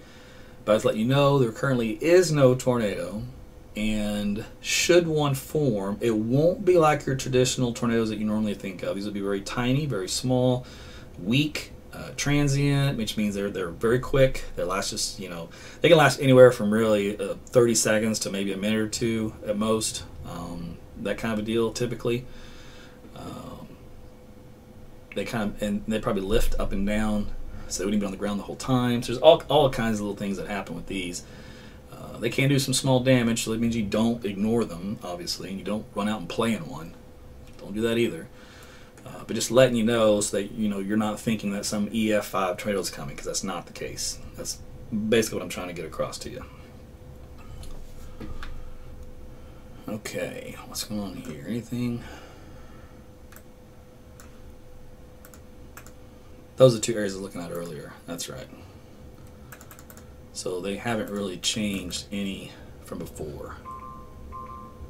But they still have my attention as far as what I'm looking at. So I'm looking at Southeast 16th Street and give me a road here, Riverview Drive, or right along the river stream, Canadian River. So that's kind of the area I'm looking at right now for anything that might even remotely indicate some rotation. Let's see. So if you live, again, in Newcastle, the threat has already passed you by. If you live north of Newcastle, you're in the clear. Along 44, 62, you're in the clear. This is all now east, crossing over the river. And we're going to be now focusing into far southern Oklahoma City, to basically we're into the Moore and Norman area. And really not even so much Moore, it's more of just kind of the halfway point between Moore and Norman, and then in that little small region. So if I point it to you on the map, we're looking at roughly this region here is what we're looking at as these storms kind of roll through in this area. So that's the only threat zone for potential QLCS tornado out of this bunch. Let me see here. Anything going on? Nope, not yet, but still watching. There's definitely a lot of turbulence in this part of the line. So if I had to give you a street here for more like a cutoff threshold, if you will, for example, maybe, just so you know, if you live north of this, you're, don't have to worry about it. Let's just call it Tecumseh Road. If you live north of Tecumseh, this particular line that we're looking at is not going to affect you. If you live south of Tecumseh Road, then we're still watching for potential for a little tiny baby spin up. And it's shrinking. How about that? Okay, that'll be interesting to see what happens. It's shrinking, so it's basically filtering all of its energy down to one little small area. So we'll see if that can't do it to get a little spin up. That might be just enough to do it. Because all these little areas of spin will congeal into one. These little areas of vorticity, and they might actually form, a circulation region together. This is okay. So again, there's no landmarks here because there's no main areas yet. If I turn the radar off, we're looking at farmland still. But there are some neighboring housing additions right over here in this area. So it's about to get into a populated region. It's just right now it's over here. So we'll see what happens with that. That's what I'm saying. So we can track this down to the neighborhood level and that kind of deal, should we need to.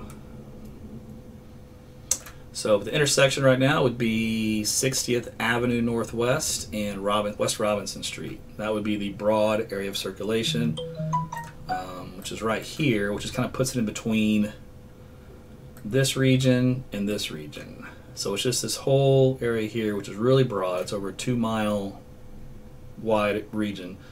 But something has to tighten up in one of these areas or all these areas to do something. It may happen, it may not. There's no guarantee. Let's see, Brandon's got something to say. AT, I'm trying my hardest to get back out in front of them, but there's so much rain, and it's going to go right over the top of my house at I-35 and Indian Hills. So I've been trying to talk to my wife too with my kids. So we're on Highway 9 East, almost to Riverwind. Okay. All right. So we're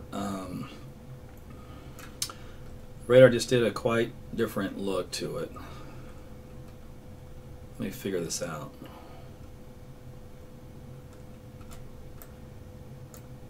Huh. It did what I didn't think it would do. It did something completely different. Still nothing that screams tornado, but I'm just surprised. It's got a lot of inbound wind into what would be the circulation center, around 50 miles per hour for the storm, but no outbound. All right, let me look at another level.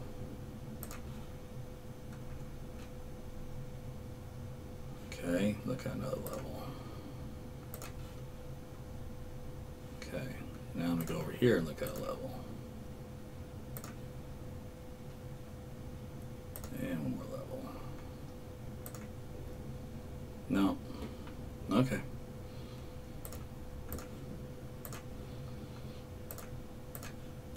Normally I wouldn't be watching something like this close, but because it's going over into, you know, populated area that I know a lot of people are on edge. Anytime you mention more in the word tornado, I understand it, I get it. So just want to sit here and just make sure nothing happens. And like I said, even if it did happen, it'd be a very small, tiny baby tornado. So that's the good news. And right now I don't see anything that suggests that. So that's even better news.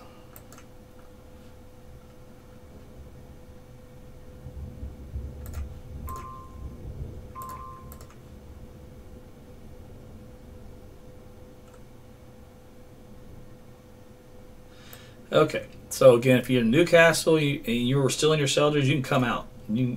Bridge Creek, all you guys, everybody can come out who lives anything west of I-35. You guys can all breathe easy. This is now focused east of I-35, basically in the northern sides of Norman is where we're looking at. South of Tecumseh, south of Franklin. Basically, Franklin is now the cutoff.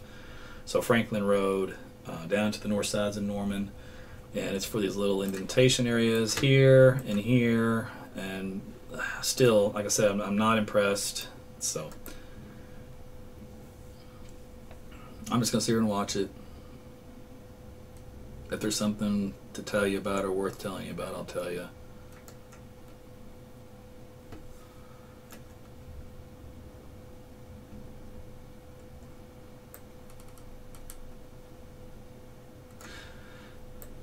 So this is kind of what I do.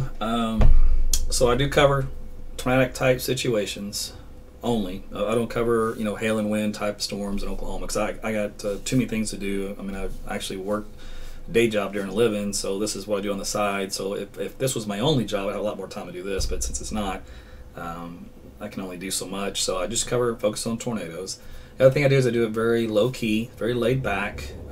I just give you the scientific explanations, what's going on behind the scenes, what the radar's showing, you know, what certain structures look like, what they mean. You know, then we look at some model data stuff, and I kind of point you in, you know, what they think is going to happen, and we take a look at the environment and all that stuff, and you know, maybe some research type things. This will, you know, almost a cool factor, maybe not so much helpful, but at least something, you know, to look at. So I do a lot of that stuff, and then when it comes to actual tornadoes and actually one's happening, if I've got storm chasers on it, we'll talk with them. You know, if their video's up and running, we'll show theirs, and then we'll tell you where it is, you know, by the intersection of the roadways. I'll tell you if it's hitting a populated area or not, and then we'll tell you where it's going. So in other words, if it's going to hit over a neighborhood or a city, and I'll tell you the number of miles away from a certain populated area, and if we can get real specific, and we're in a densely populated area, I mean, obviously we can get down at neighborhood level, which obviously we don't want to be in that situation, which we haven't had to today. So we do all that. So it's just a lot like what you are accustomed to seeing on television. Now, I do not have a helicopter, I'm afraid. So if that's a deal breaker, then I'm sorry. I'm not going to have a helicopter. I will not. Sorry, that's just not in the cards, unless you want to donate me one. Maybe a baby helicopter, like the size of a drone. I don't know. But anyway, so I do it best what I can with what I got to work with, which is quite a bit these days. I wouldn't be able to do this for you 10 years ago, but now I can do it with low overhead on costs, all the technology. I built a weather center in my office, so got a green screen, all that stuff. Basically, I did everything I learned in television for 12 years, and I do it now on my own, and that's how I'm able to bring all this stuff to you. I think it's pretty cool. It's revolutionary. I'm like a pioneer in this whole industry. and I'm doing it in the #1 weather market in the country, and there are a lot of eyeballs on me to see if I succeed. So the pressure's on, because this is the future where all this is going. So just kind of keep that in mind. You get to be a part of it. Whether you know it or not, you're a part of something big. Sounds like a salesman. So we're doing that. I like it. I enjoy it. I like helping you guys out, and I like weather. So it's a win-win for everyone. So that was just a little, I don't know, a little something about pass the time away. All right, so the tornado warning that Norman was under is going to be allowed to expire because, again, it's already moved. The threat has basically moved away from downtown and points west. So it's now all east, which is almost out of the original tornado warning anyway, and there hasn't been a tornado in a long time. The last one we had, it was way southwest of Bridge Creek. I mean, it was basically over Amber. I think we had a brief, maybe tiny one, just west of the Bridge Creek area, and that was the last time I remember seeing anything. So we're not anywhere close to getting another one. There's no immediate threat. There's no any moments is going to happen. There's none of that. It's just I'm watching the radar. That's doing nothing. It's just showing me a storm that's going through. So Norman sirens are sounding.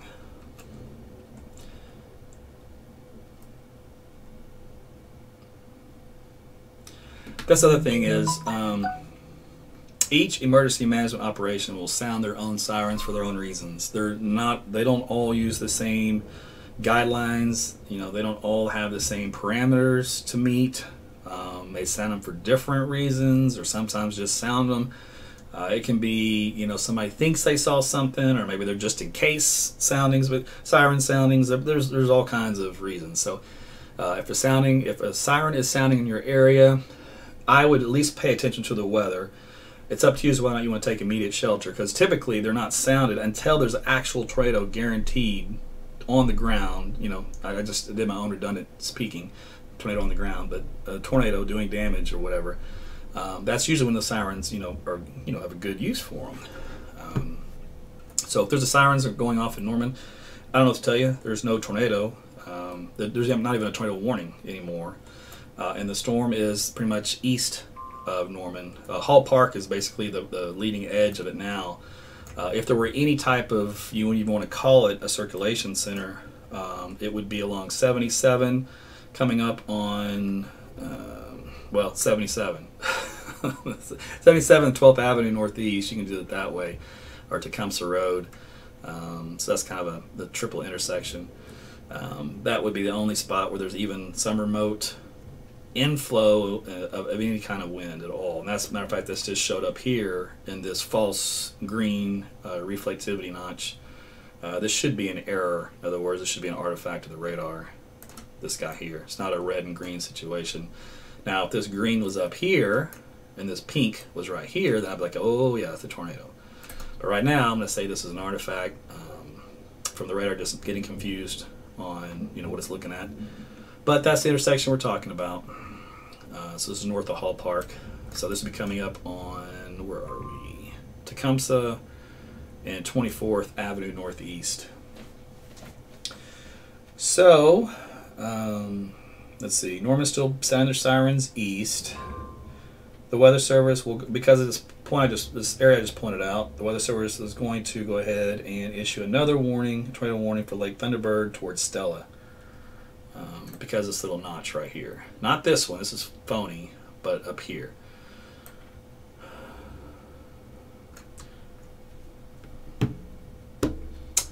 And the reason why is because you get this little hook feature right here. So that coincides to like this. So, this is where the circulation part would be right here. And it's very, very weak. But maybe it'll spin up something, so they're going to go ahead and issue a warning for that. But it's not in the Norman proper region anymore. So where is that going to go? Well, like I said, eventually here toward Lake Thunderbird. So it's kind of going in between Pink and McLeod, eventually. So out here there'll be some residential areas and just some land. Let's see. It's a lot of farmland and stuff. Tell you what, man, it's a good thing Oklahoma's a lot of farmland. Every now and then you go, you know, you'll just find a little community embedded in there, but at least it's not densely populated since we have so many tornadoes. Okay, so here we go, wrapping up. Now this is a legitimate going away signature from the radar. In this fashion here, this is legitimate coming toward the radar. All right, so there we go. We're gonna have a tornado. It's gonna be right here. It's spinning up here pretty quick. It's very, very weak though. Tecumseh Road, as we mentioned, and this is now east of 36th Avenue Northeast. So that would be where the location would be, and that's we're looking at 360 feet off the ground, so it would actually be tracking the real tornado. And that's only about 6 miles away from the radar, so got a very good shot of it. So if it's going to happen, the radar will definitely catch it, especially because it's due east. So this is the radar right here, and this is a circulation center. So due east. That's not a very good due east, but we'll do this. This work? There you go, due east. And because it's a good look at the wind speeds too, because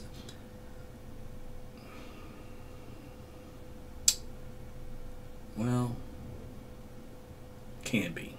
I'll not get into that. Start confusing you. Doesn't matter. Okay, so we'll just track this little spot here. Wind speeds now at 60 miles per hour on the outbound.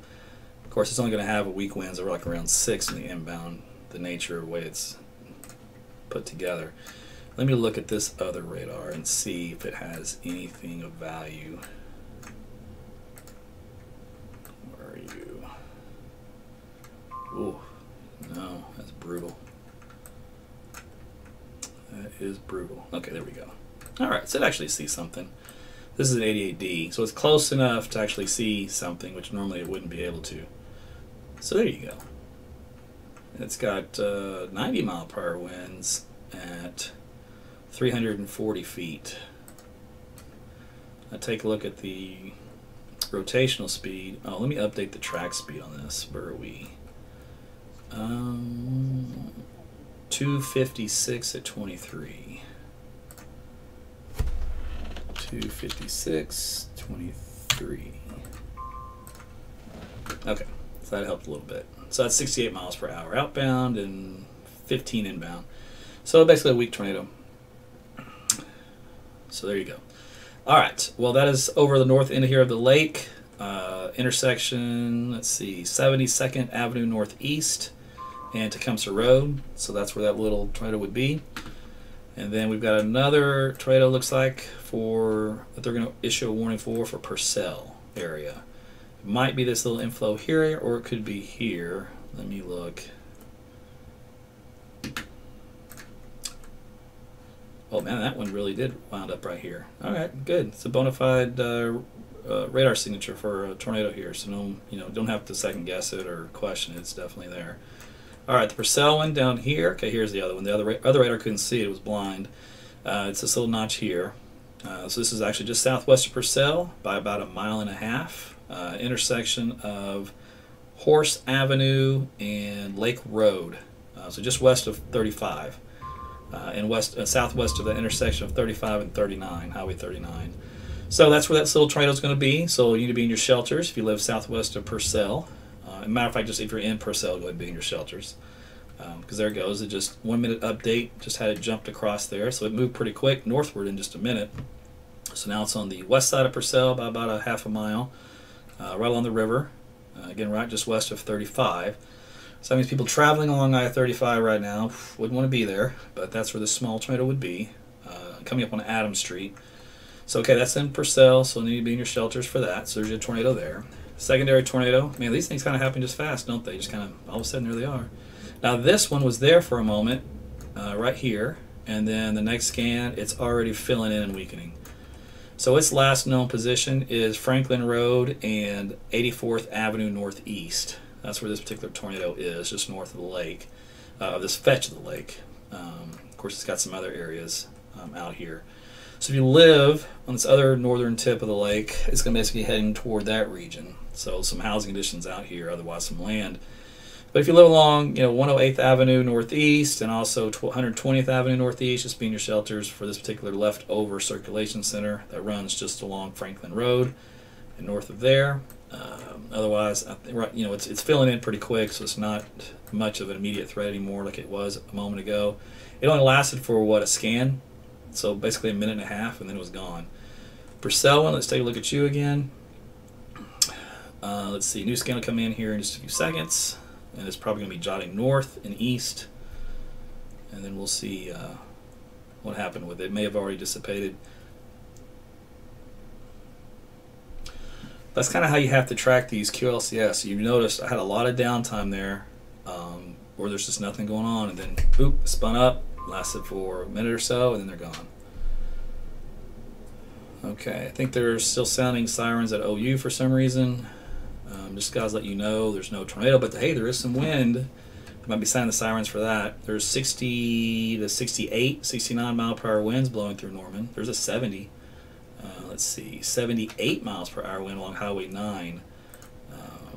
So just let you know, there's some pretty good wind speeds out here for some damaging wind in Norman area. So no tornado, but some pockets of damaging wind. The other tornado we looked at up here, completely gone, filled in, new scan. You can't even find what was left of it. Okay, so the Purcell one has jumped now north of town. It was on the west side of town, now it's jumped to the north of town.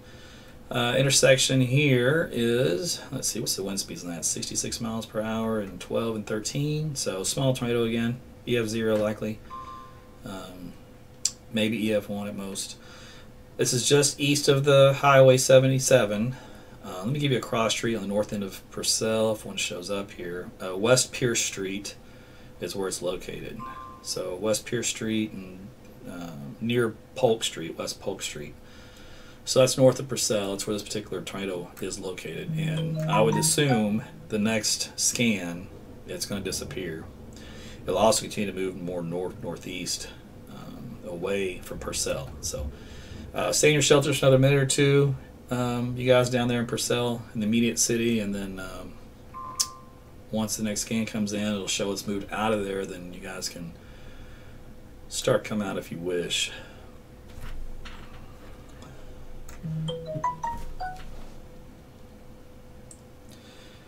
So, flash flood warning issued for parts of the metro for the heavy rain.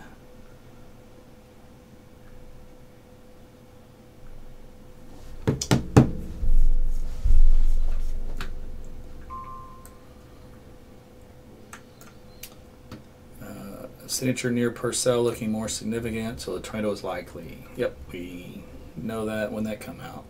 Oh, a minute ago. Yeah, that was before. You got still a good scan here. Not as good as it was before though. Let me see. Yeah, it was way better than the last two. So I think it's decreasing quite a bit. We'll see if the next scan still has it. Latest warning on this from the Weather Service. Tornado warning remains in effect until 9:15 for southeastern Cleveland and northeastern McLean counties. Severe thunderstorm capable of producing a tornado is located near Lexington, moving northeast at 40. Radar indicated. And locations include Purcell, Slaughtersville, and Lexington. And of course you get a little bit of hail with that. Okay, so that's that one. And again, the one here over northern parts of Lake Thunderbird, there's still like a little info notch, but there's nothing that says tornado for right now. Then we got this big green box here over Oklahoma County and south of us into Cleveland and whatnot, and McLean, and that's for Grady, Oklahoma, Cleveland, McLean, flash flood warning. Doppler radar indicated thunderstorms producing heavy rain. Up to about an inch has already fallen. Flash flooding is occurring or is imminent.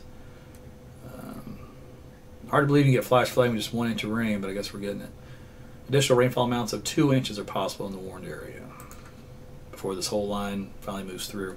There is a couple reports on here. Let's see, this is a flash flood report near Mustang. Southwest 29th and Sienna Circle flooded and going into yards. Trash cans being swept away.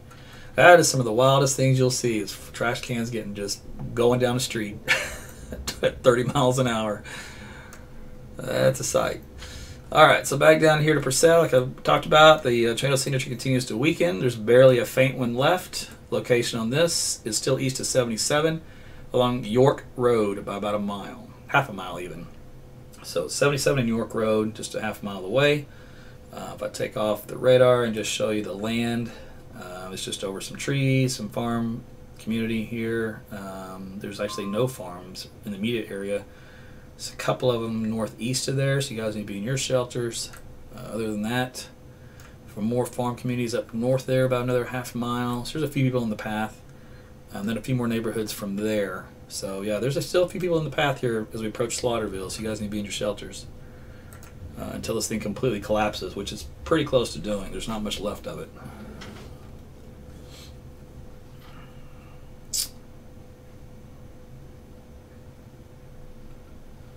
Okay, let me look at another radar view.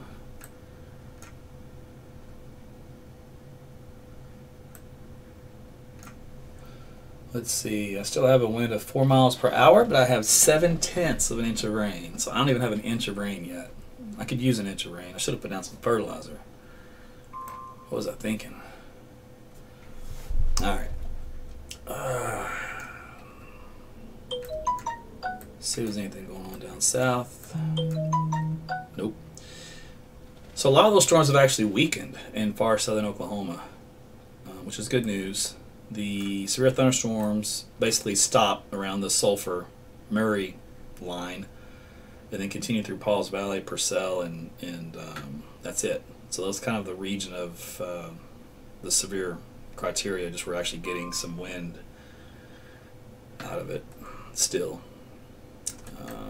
All right, so back to this other one here. Let's switch radars. Okay, so it's gone. All right, so whatever leftover circulation that was there for this particular tornado that went through the Purcell area is now southeast of Slaughterville, about a mile and a half, located at 96th Street and Duffy Road. And it's radar shows it's pretty much gone, so I'd be surprised if there's anything left. So there should not be a tornado, and there still might be like a leftover lowering, you know, or maybe even a teeny tiny funnel. That would be the worst I could see at this point. This guy up here that we once were concerned with doesn't have anything right home about either, and that's heading toward Shawnee and I-40. Even though there's an official tornado warning still in effect for it, there's nothing there. So I mean, you can be in your shelters if you want. I'm just telling you, there's no tornado warning. It's always good to never ignore a tornado warning. Just be happy that there is an actual tornado with it. But typically those are issued because A, there was a tornado, or B, there could be. So that's why they're out there, for your safety. I can just tell you not to worry. Okay, so back here on the Slaughterville deal, still an inkling of whatever leftover rotation is still there, same spot as before. So 96th Street and what I say, Duffy, yeah. So that thing's still moving northeast. So it's going to miss Slaughterville for sure. Let's see. And it actually is not going over anything for a while. Whatever's left of it will pass. Well, there won't be anything left of it, so I'll just wait. See if something new forms. Man, it's only 9 o'clock. I feel like it's midnight already.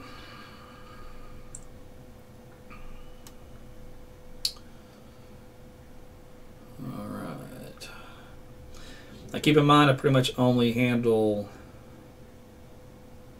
tornadoes coverage. So I'm going to let this go as soon as this last inkling of a tornado is over with, and I'm going to sign off.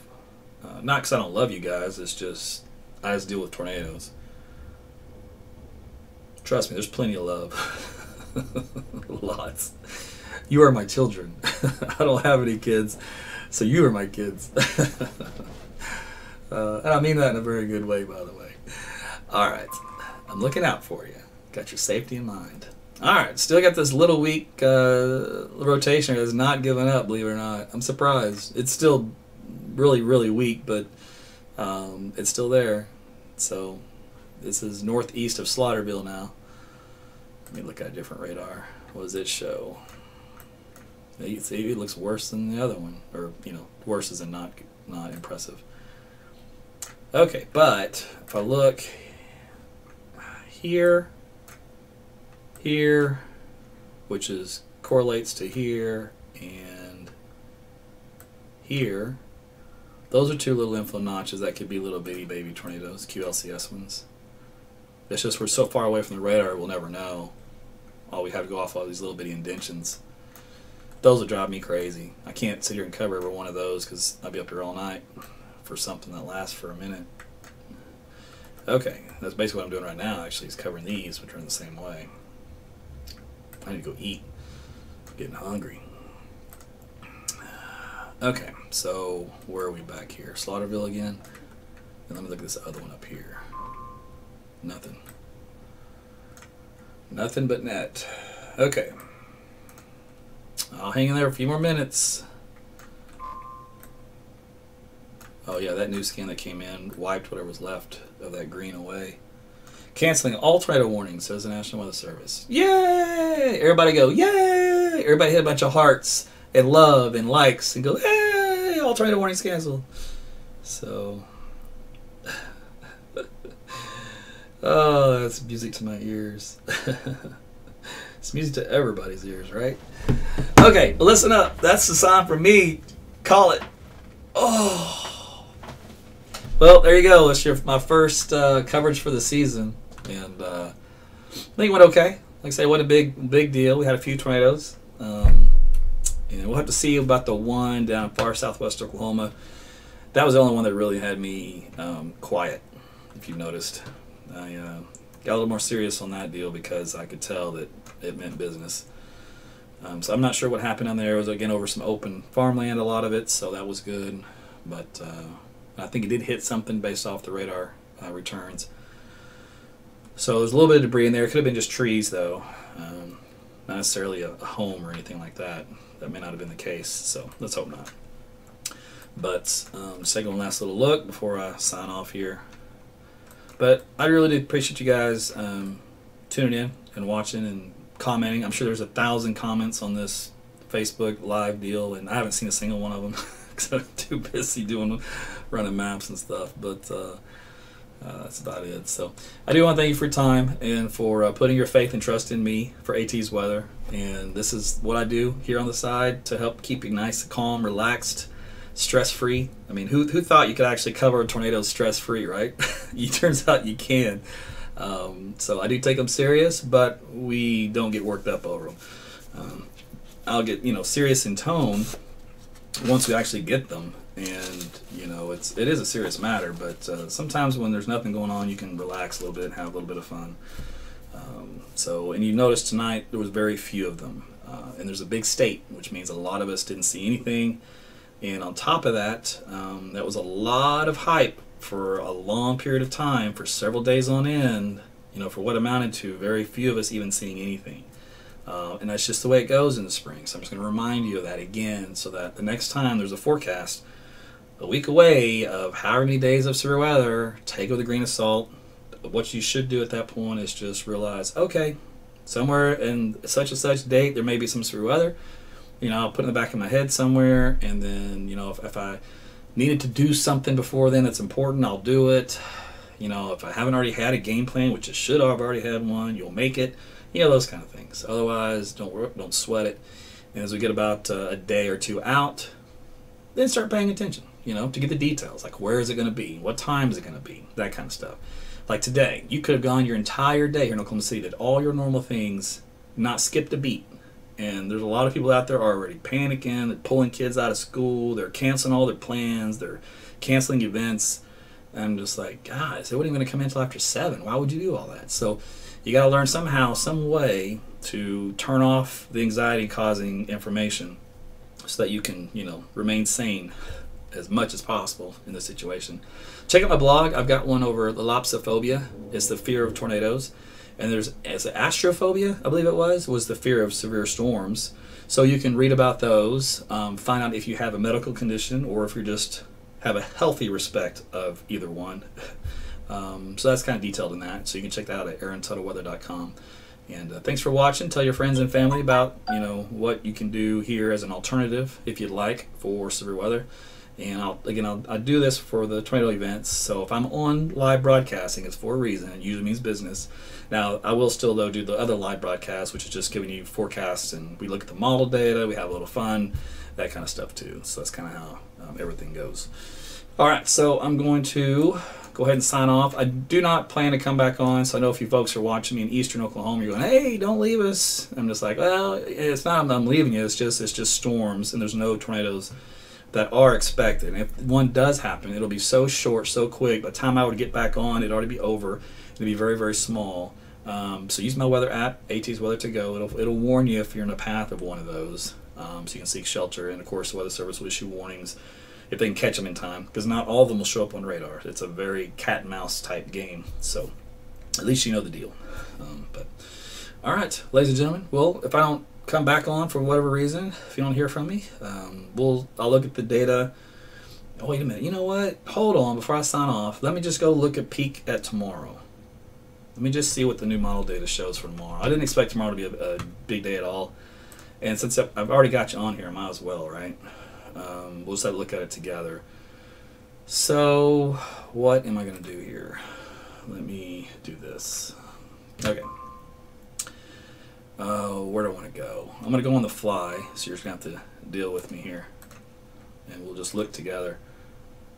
Oh, Weather Service, you really going to do that? Okay. Oh, you're killing me. You're killing me, Smalls. I think the Weather Service is going to issue another tornado warning.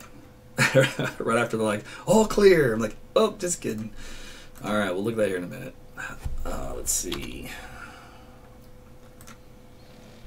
Okay, so I got the data in only through hour 11. Well, that's not going to help me very much. Oh, but it does. Okay. So this is what we talked about in the forecast, how, whatever happens this evening, that's our first wave. We get a secondary wave that comes in after midnight and travels through the state.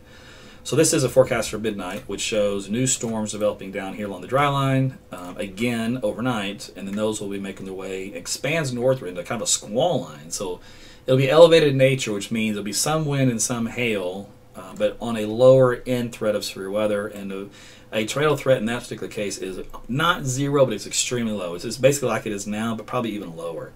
Those will move through, looks like the body of the state, except for northwest Oklahoma, during the late night, early morning hours. So that's daybreak. That's 7 o'clock in the morning. They've already moved through Oklahoma City. So there's, 5 o'clock in the morning they move through. And then they're in Tulsa for your rush hour, and they're out of here for Oklahoma City's rush hour. So that's kind of how that works out. A lot more still kind of bubbling up here and here. So these will transverse this direction. So this is really going to work over the atmosphere here for the early morning on Thursday. That means you have to spend all day Thursday trying to destabilize this whole region to get it to handle severe weather again.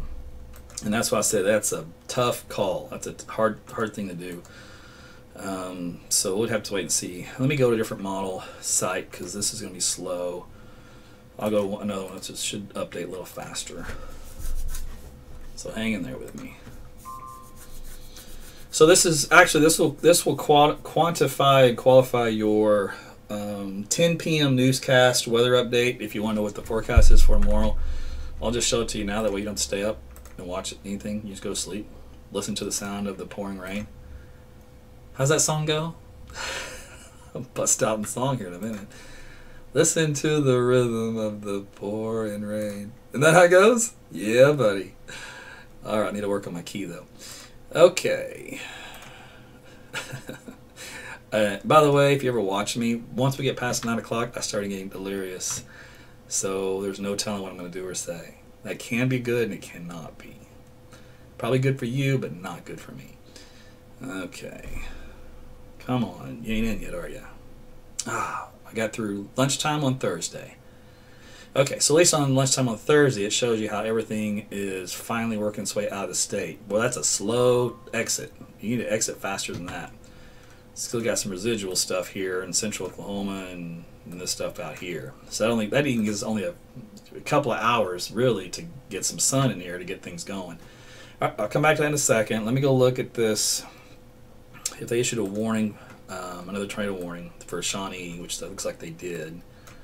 Okay, so let's go see what this is about. Alright, so this is Bethel Acres in Shawnee. This is the same little circulation center that has spun one up in the past. So it looks like this might spin up another one here in the present. Let me go here. What we got? Oh, okay. So one frame, it looked like it was trying to right here. And so that's probably why they decided to issue the warning. But the next one that came out, the warning comes out and the circulation's gone. You see what I mean by cat and mouse? You can do this all night long. It's not fair. It's a good way to pad false alarm warnings. And the Weather Service hates that. They get dinged for that. Nobody wants a bunch of false alarms. And this is a good way to get them, because it's just so hard to catch these. Like I said, we used to not even deal with QLCS tornadoes. Believe it or not, there's no easy solution for these, but they're tornadoes, so you got to deal with them. Unless we redefine what the definition of a tornado is, which is a violently rotating column of air. So unless somehow you manipulate that definition to something else, tornado's a tornado.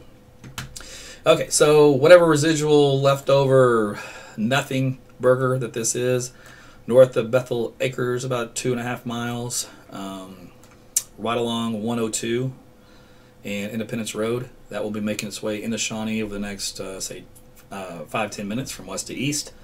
But again, there's nothing there. If you wanted to seek shelter because there's a tornado warning, I'm not going to be mad at you. Go ahead and do it. I'm just telling you there's no tornado right now, which is good.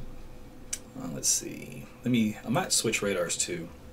I'll go to one that's going to be a little closer. So bear with me here for a split second. Let's see them apples.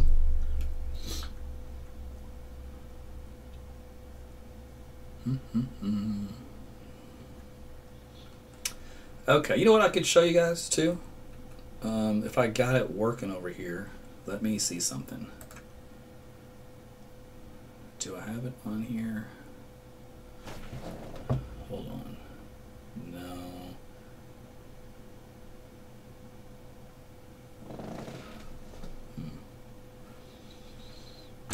Okay. Alright, I just switched radars, and where are we now? We're at 600 feet, 700 feet off the ground. I got nothing. Nothing but net. Okay, so it is what it is. There's a tornado warning out here for a non-tornado, but never discard a tornado warning. Take it seriously, because one could form once again, just like the last one did. It would be very small and short-lived, just like the other one was. That other one was so short-lived it only lasted for 1 minute, and then it was gone.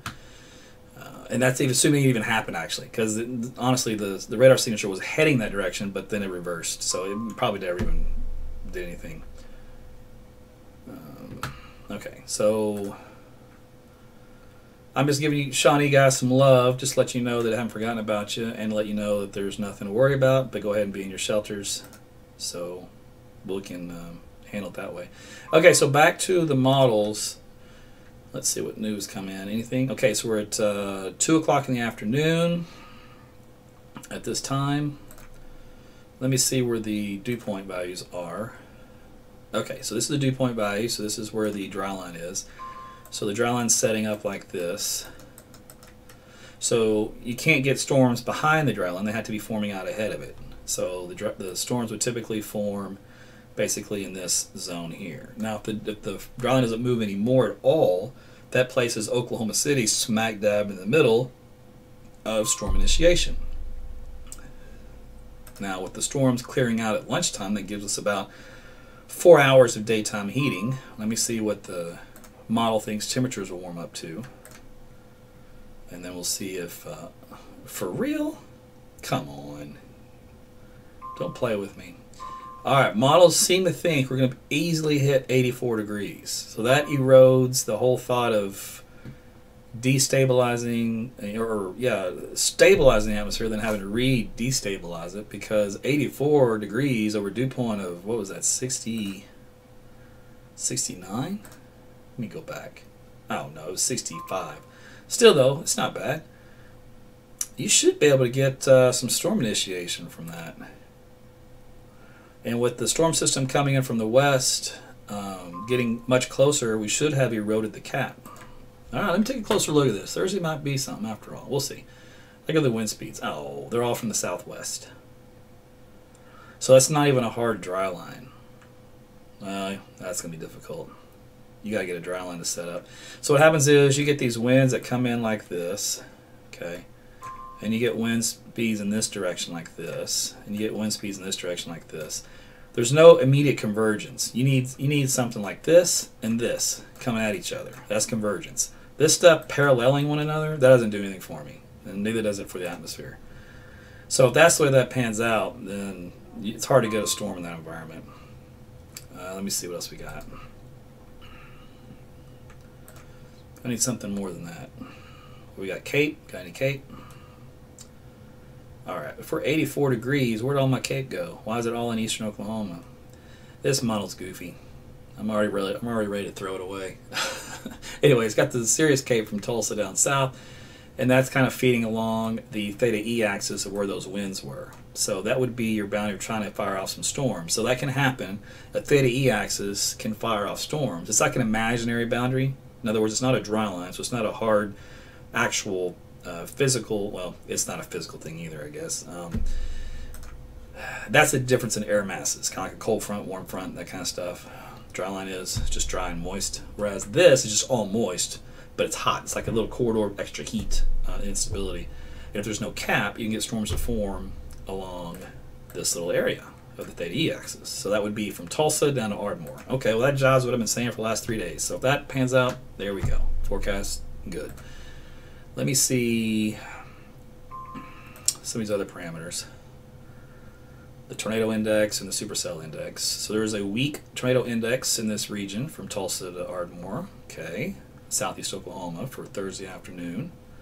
That goes to, we're finally getting some model data at the time frame I need it, so that's good. So I'm actually able to answer this question.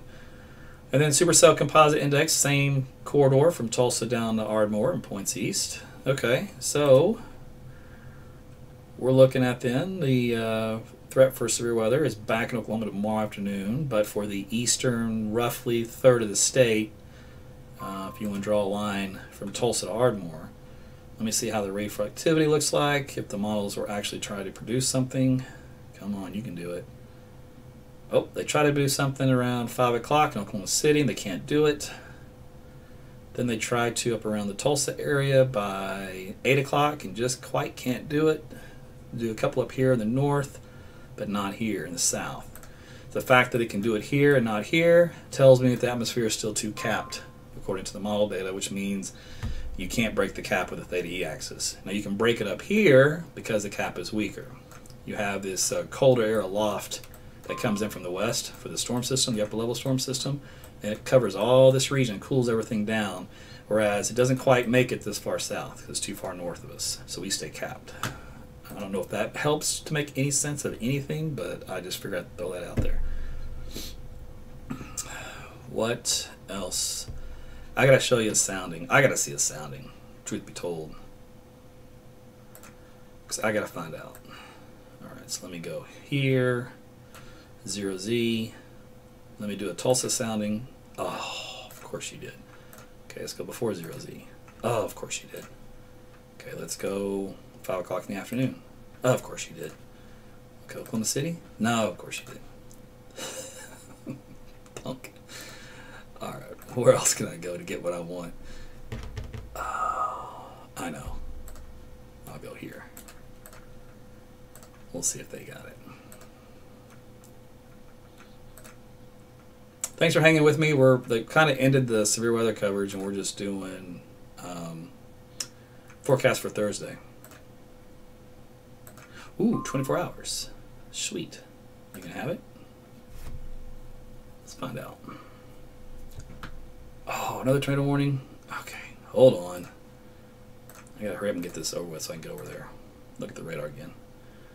Okay, so this is Tulsa tomorrow. Afternoon, late afternoon. Forecast soundings have a tornado in the forecast Potential Cape around 4,000. Okay, so very low LCLs. All right, so tomorrow, believe it or not, according to this model anyway, is a better tornado day than today was. And they have just a little bit of a cap. It's this guy right here.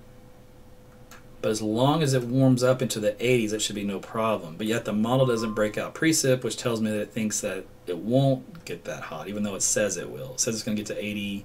It says 78 degrees. That's why. Let me go back 3 hours. What does it do then? Come on. Where are we? 82. Okay, so what's the sounding for that? Alright, I'm going to cover radar here in a minute. I can see everybody going nuts. Okay, elevated cap layer up here. Everything else stays the same. Potential tornado. But the shear is not that great in the early part of the afternoon for a tornado. It gets better toward the evening hours. Okay, typical stuff. Alright, slight risk of severe storms for the southeastern third of the state. Threat of, again, tornado, damaging hail, wind, that kind of deal. Alright, there's your forecast. For Oklahoma City, nothing. We're not going to have anything. We're going to be dry, and here I'll just put a sounding real quick. We don't have the instability, don't have the everything else we need.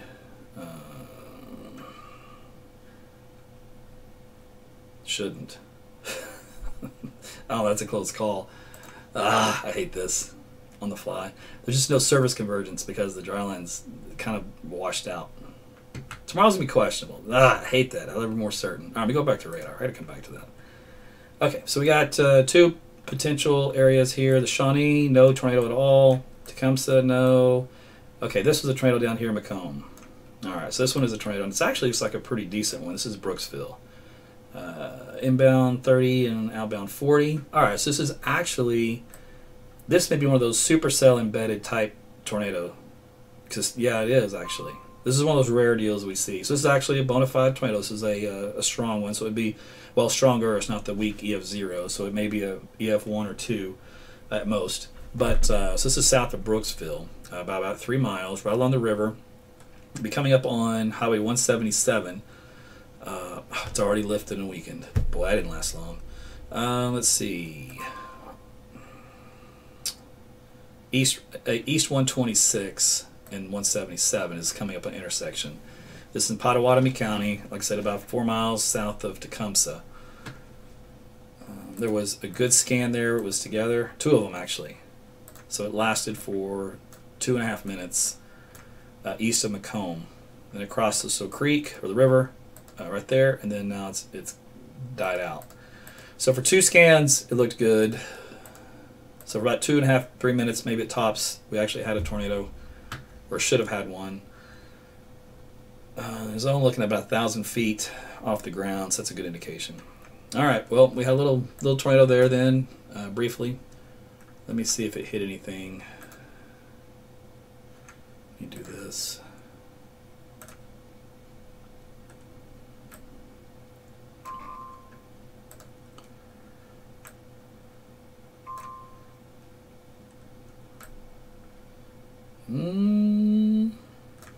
It may have hit something. Let me see what this one does. Nah. Nah. Questionable. I need more data. It's just one little pixel. It doesn't do me much. It may have hit something tiny, like some trees or something.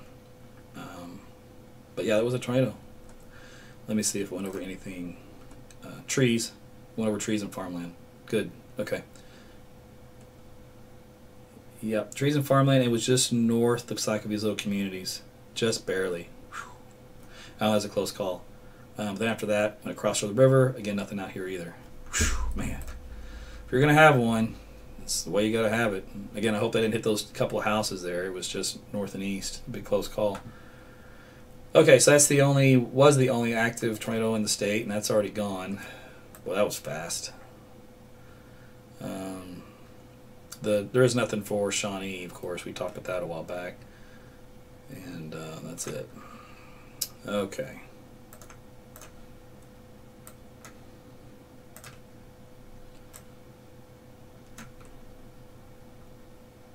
Well, I tell you, take shelter or cover down here, but there's nothing to take shelter for. Leftover circulation is still on the river, Pottawatomie County. Let's see, where are we? East 1250 Road and Brangus Road. And that's what's left of it.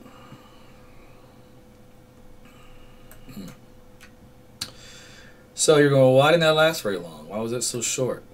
Remember our winds we were looking at before? Remember how weak they were in the mid-levels? Well, the winds in the mid-levels actually improved. Actually, the whole shear profile has improved quite a bit more. Of course, we're actually post-storms, so that's going to change things. But the low level is a little bit weaker. Yeah, it's really not going to help me either. Yeah, it's contaminated. Okay. But maybe that will happen. Maybe the wind shear got just a hair bit better for this one. All right, we might spin up again, but right now there's nothing there. I'll go back to look at model data and I'll come back and check on it before I sign off for the second time. That's going to do it. Okay, so where was it on this deal for tomorrow? Severe weather, that's where I was. So Cape values, yeah, from Tulsa to Ardmore. So that's your play for tomorrow as far as severe weather goes. And that's assuming that the cap breaks.